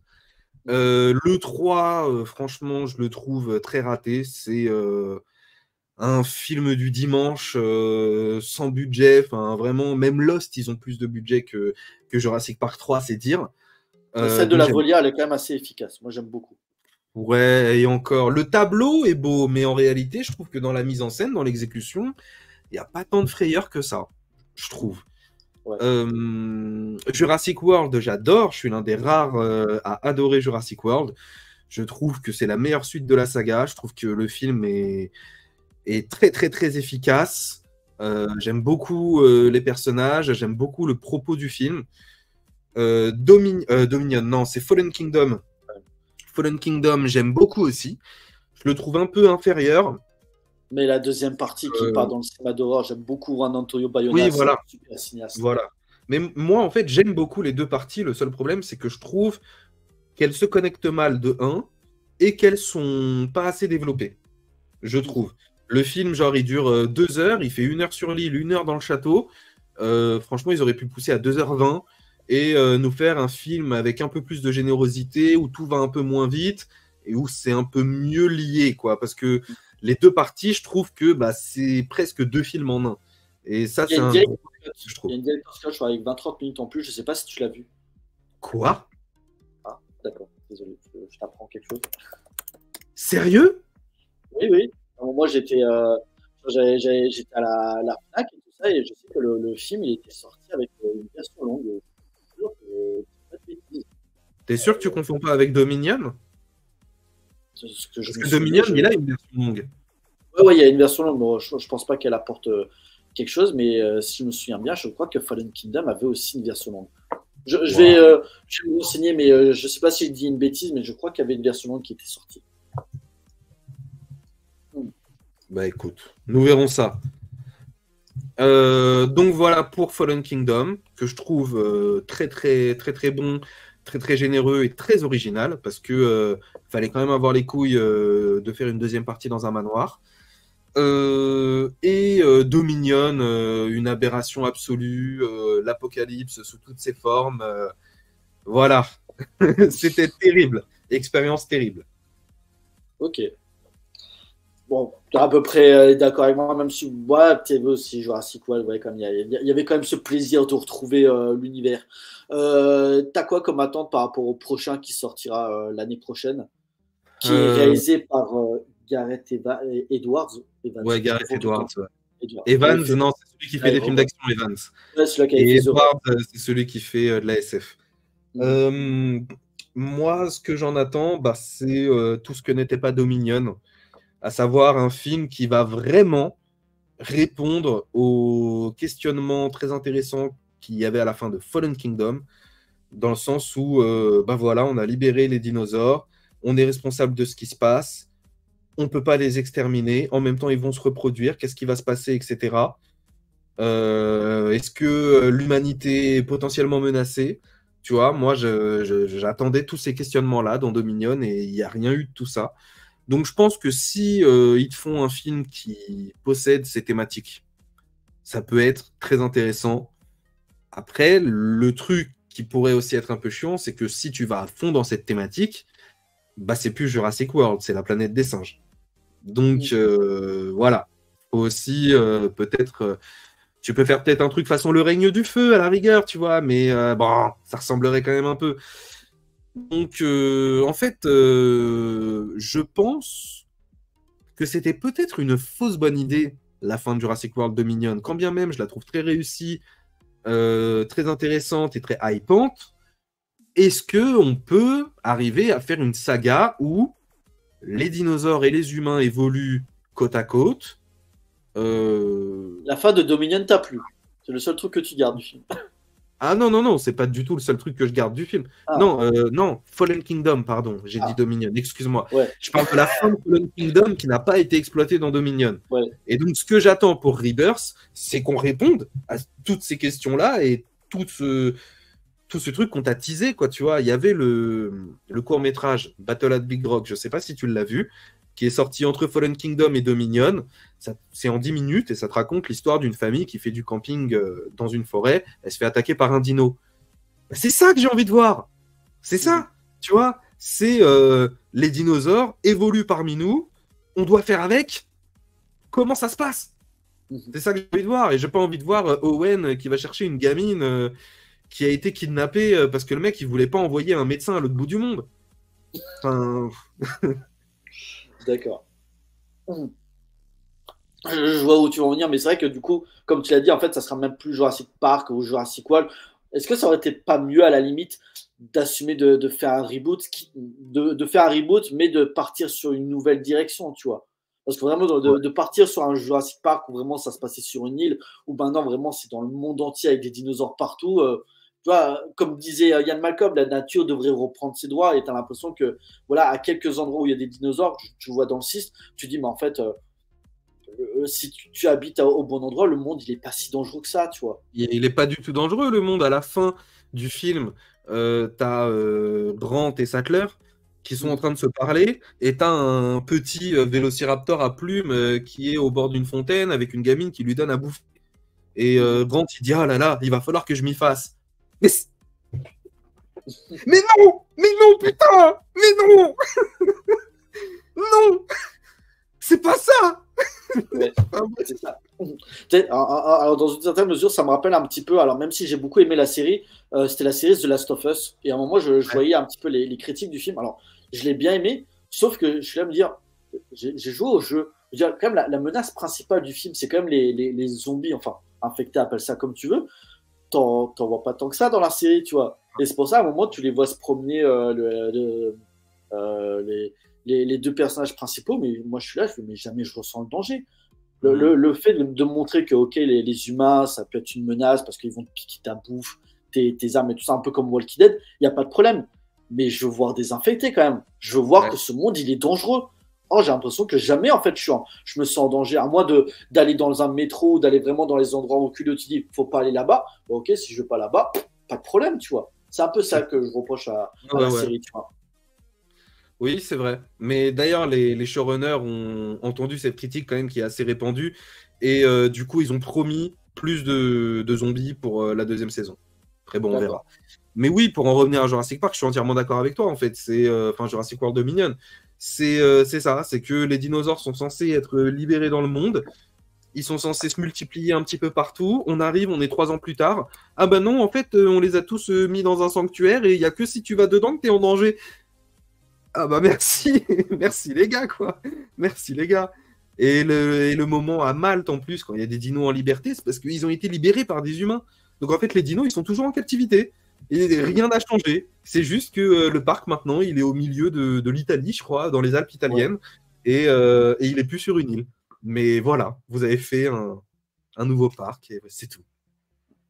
Moi, ça me rappelait parce que je crois que j'avais fait une vidéo sur ces films que vous ne verrez jamais. Et j'avais parlé en fait d'un projet qui s'appelait, je crois, Jurassic Park Extinction, qui devait sortir fin des années 2000. Je crois que c'était Spielberg qui devait le réaliser, un book très sombre où normalement tu avais les militaires qui devaient revenir sur l'île parce qu'en fait les dinosaures étaient porteurs d'un virus et tout ça et que du coup ils pouvaient détruire l'être humain. Ça aurait pu être un scénario ultra badass, vraiment un peu plus violent et tout. Malheureusement, ils l'ont pas fait. Alors, bon, il y avait des idées un peu spéciales aussi, genre mixer des raptors avec en tenant des armes. Je dis bon, là tu pars un peu trop loin, film. Mais c'était pas dans cette version où ils sautaient en parachute les raptors? Si, il y avait aussi ça un petit peu. Il y avait certains éléments qui ont été mixés, des idées qui n'ont pas été gardées. Bon, finalement, ils sont partis sur Jurassic World, mais à un moment, cette idée avait émergé, tu vois. Enfin, bref. En tout cas, pour ce Jurassic World Rebirth, on aura la réponse assez rapidement puisque ça sortira, comme j'ai dit, le 2 juillet 2025, le jour de mon anniversaire. Voilà, donc ce sera un beau cadeau pour moi, ou pas. On verra, on jugera sur le film quand il sortira. Je voulais savoir, est-ce que tu avais encore certaines choses à rajouter par rapport au premier film? Je sais pas, au niveau de la mise en scène, est-ce qu'il y avait vraiment des moments qui encore aujourd'hui te marquent en tête? Est-ce que tu es attaché par le film, par peut-être les thèmes que le film aborde, que tu avais aussi et qui étaient déjà adaptés dans le bouquin, mais vraiment qui te parlent aussi à toi aujourd'hui, ne serait-ce que dans ta vision du monde? Ma vision du monde, je saurais dire. Mais il y a des plans en fait qui me sont restés en tête et c'est pas forcément des money shots. Moi, le premier plan qui a été tourné pour ce film, la première scène qu'ils ont tournée, le premier jour de tournage, c'était le Triceratops malade, parce que Spielberg voulait directement plonger ses acteurs aux côtés d'un dinosaure. Et le premier plan qui a été tourné pour ce film, c'est le plan où Tim est dans les hautes herbes, la caméra est derrière lui, sur ses mollets, le suit, le petit sort des hautes herbes, il se décale, et bam, on arrive sur le Triceratops. Et ce plan-là, mec, je ne sais pas pourquoi, je n'en ai aucune idée. Il me renverse. Mais c'est fou, ce plan-là me renverse. Tu vois, j'ai un autre exemple qui n'a rien à voir, je prends juste une minute dessus. Mais dans Les Infiltrés, qui est aussi l'un de mes films préférés de tous les temps, dans Les Infiltrés, quand tu as Matt Damon qui appelle sur le portable de DiCaprio en sachant qui il est, DiCaprio, il est en suspense, il n'ose pas répondre, et d'un coup, il prend le téléphone et il répond. Et le plan sur sa main quand il chope le téléphone, je ne sais pas si tu l'as en tête quand je te le dis, mais il me scotche. Et en fait, moi, c'est toujours des plans presque anodins qui me scotche, tu vois, et je ne saurais dire pourquoi. Bah, il y a ce côté un Celui-ci, petit peu mise en scène ou même quand des fois Spielberg il te filme un gros plan sur un objet, sur une main, tu sais que soit ça peut peut-être amener sur quelque chose de beau, sur quelque chose de Mhm. dangereux. Et voilà, il y a toute une symbolique un petit peu sur l'aspect aussi découverte. Je pense qu'il y a toujours aussi un petit peu ce rapport aussi pour nous qui est très fort de Spielberg, ce rapport à l'enfance, où on a toujours un petit peu ce côté euh, comment dire, découverte quand on regarde un film de Spielberg. Tu as l'impression que quand voilà, même si tu l'as vu plein de fois, tu as certains films en tout cas qui en surface, tu as l'impression que c'est ultra positif, ne serait-ce que Ouais, E.T. par exemple. Et en fait, quand tu creuses un petit peu les thématiques, tu te dis, mais en fait, c'est ultra sombre ce qu'il met dans la gueule ouais. Spielberg. Tu vois, E.T. est un moi très bon exemple. il y a cette scène où quand tu vois E.T. qui commence à être malade et en fait où son corps est un petit peu lié je crois que c'est il s'appelle Andy, je crois, le personnage. Ah, Putain, je où tu sais. vois vraiment le corps où vraiment petit à petit commence à être blanc, à être malade Ah, et tout c'est ça parce que terrible. cette scène t'es pas bien et tu dis c'est Spielberg quand même. Hein. C'est censé soi-disant être un cinéaste qui te vend tout le temps du rêve, ultra joyeux, où il y a jamais d'image qui va te mettre mal à l'aise. Vous n'avez pas vu entièrement son cinéma parce que je peux te dire qu'il y a des scènes Mhm. où t'es mal. Hein. Moi, quand j'avais commencé la rétrospective de Spielberg, il y avait Samir de la chaîne Microciné. Il me disait, c'est pas le plus grand fan de Spielberg, mais il m'a dit le moment où j'ai vu que Spielberg est un auteur, c'est quand j'ai vu La Guerre des Mondes.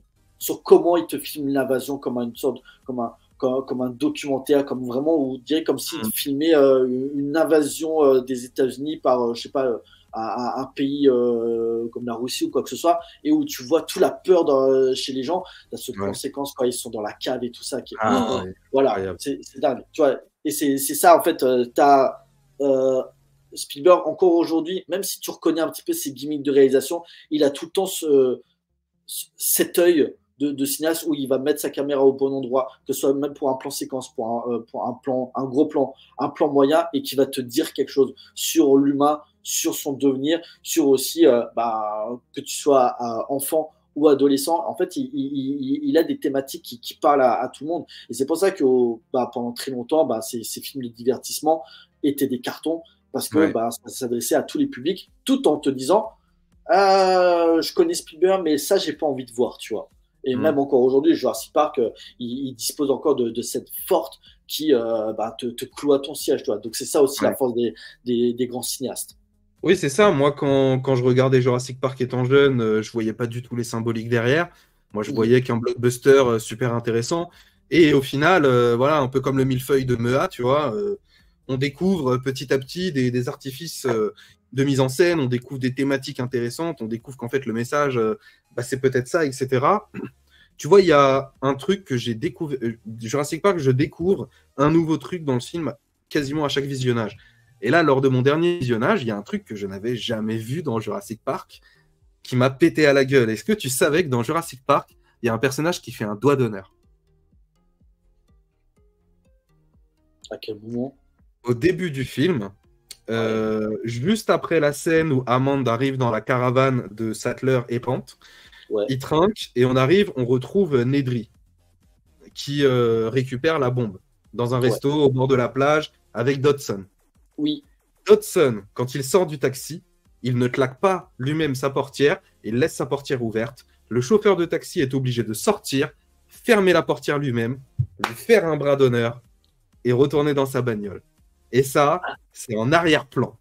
Et je l'avais jamais vu de ma vie. Moi, je suivais Dodson du regard. Tout le monde suit Dodson du regard. Et en fait, ouais. si tu regardes derrière, et ben, t'as ce chauffeur de taxi qui te raconte une petite histoire comme quoi Dodson est un connard et qui ferme pas lui-même la portière du taxi quand il sort. D'accord. Bon, en fait, c'est presque limite le message que dit l'autre, le personnage. Regardez, si Dodson, tout le monde s'en fout. En fait, c'est limite, analyse la mise en scène, ce qu'il y a autour. Tu dis, ah ouais, en fait, la scène ne gravite pas que sur lui. Regarde tout ce qu'il y a autour, les décors, le Ouais, personnage, l'arrière-plan. C'est dingue. C'est dingue. c'est fou. C'est fou. Peut-être que tu remarqueras la prochaine fois que tu le vois. Ouais, ça Tu marche. Bah, penseras à maintenant, moi tu me cette diras, fois. je vais dire, Monster! Tu sais, le même de DiCaprio.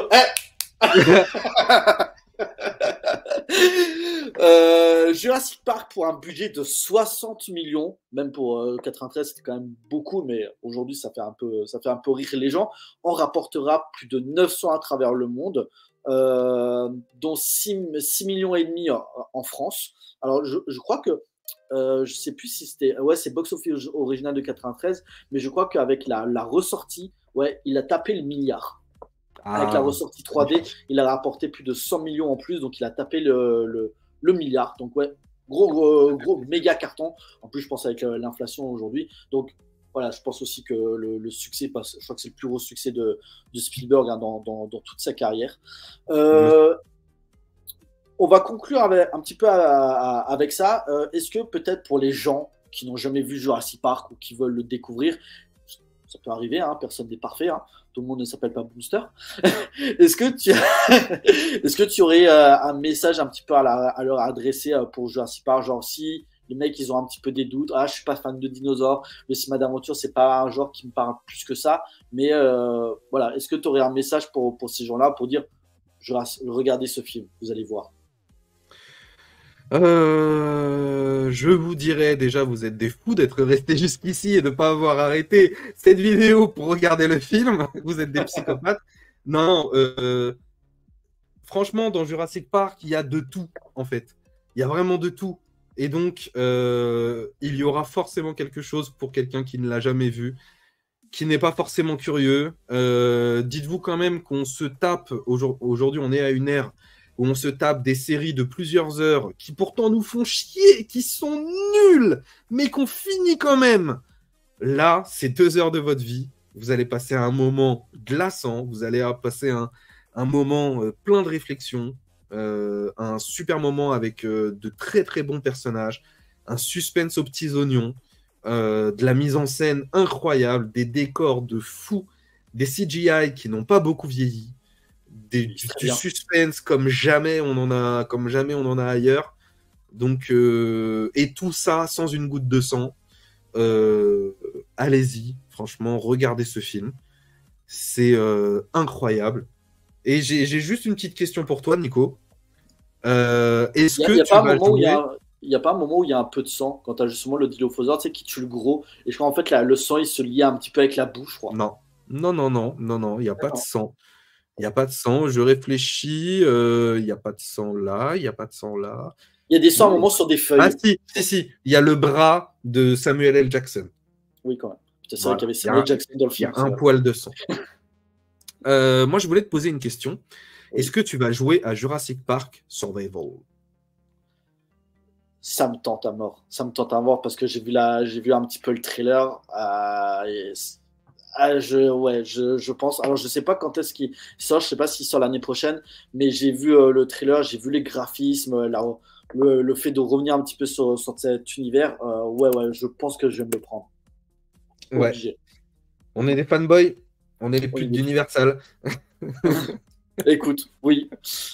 Alors, normalement, je crois qu'en fait, c'est un jeu qui reprend un petit peu comme si, en fait, qui reprend là où le premier film s'est arrêté, quoi, si je dis pas. Exactement, ça raconte l'histoire d'une scientifique qui a été oubliée sur l'île. D'accord. Et du coup, il va falloir retrouver l'électricité et appeler les secours par radio, quoi. Et les rejoindre. À mon avis, tu vois, ça va être ça la quête. Ça va être électricité, appeler, aller au point de rendez-vous. Et je pense que ça peut être très bien. Tu vois, si c'est un jeu court qui fait 10-15 heures, ça peut être génial.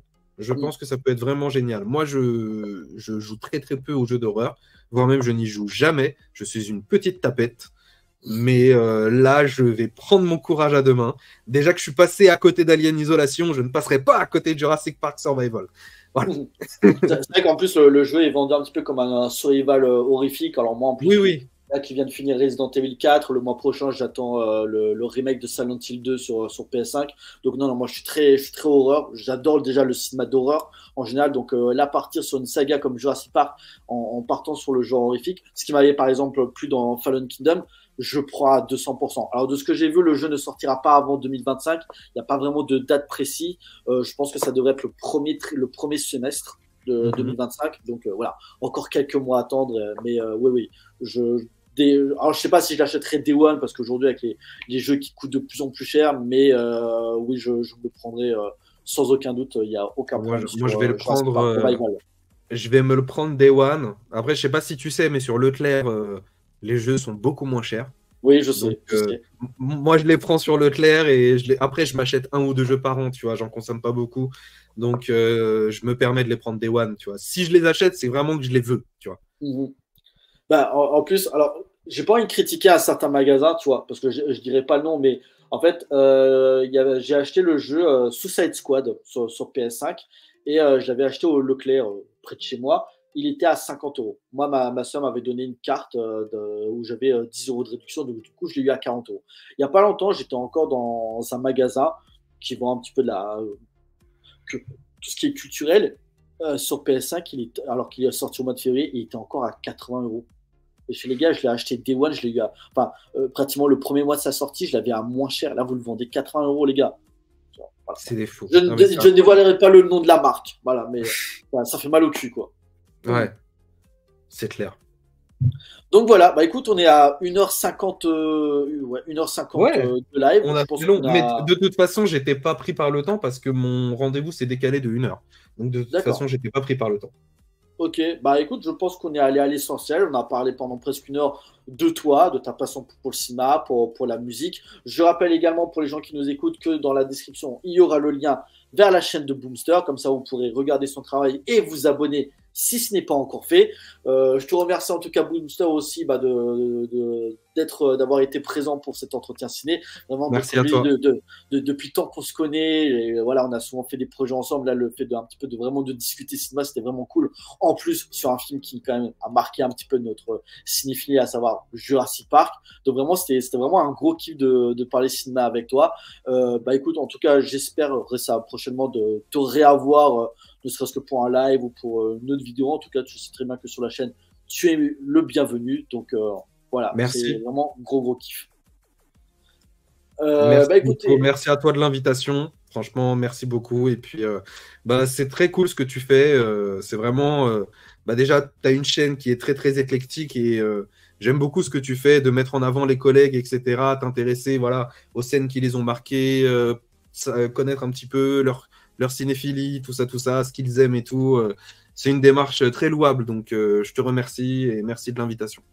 ouais, en plus, c'est vrai qu'on n'est pas forcément assez à le faire, tu vois, on n'est pas tout le temps, bah, chacun un petit peu pense à lui, et c'est normal, tu vois. Moi, je me dis, les gars, on est tellement nombreux sur YouTube Ciné, on devrait pas partir sur des clashs. J'ai pas envie de partir sur ce débat-là, tu vois, mais je pense qu'on devrait plutôt se soutenir. En plus, comme tu disais un petit peu, quand je te parlais de contenu, c'est qu'on a différents YouTubeurs. Il y en a certains qui sont spécialisés cinéma d'action, il y a des YouTubeurs qui sont spécialisés cinéma fantastique, tu vois. Nous, on a une chaîne qui nous permet un petit peu de parler un petit peu de tout, même si on a des genres où on est plus affecté que d'autres. Mais voilà, on a aussi cette variété au cinéma qui est génial.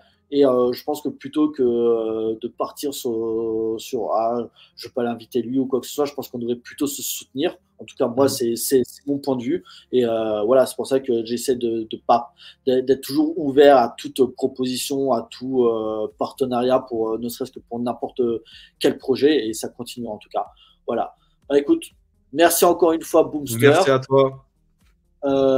Pour les gens qui nous écoutent, ce live est à présent terminé. On vous encourage bien sûr à voir ou à revoir Jurassic Park de Steven Spielberg si ce n'est pas encore fait. Une bonne semaine à vous. Portez-vous bien. Allez voir des films. Ciao.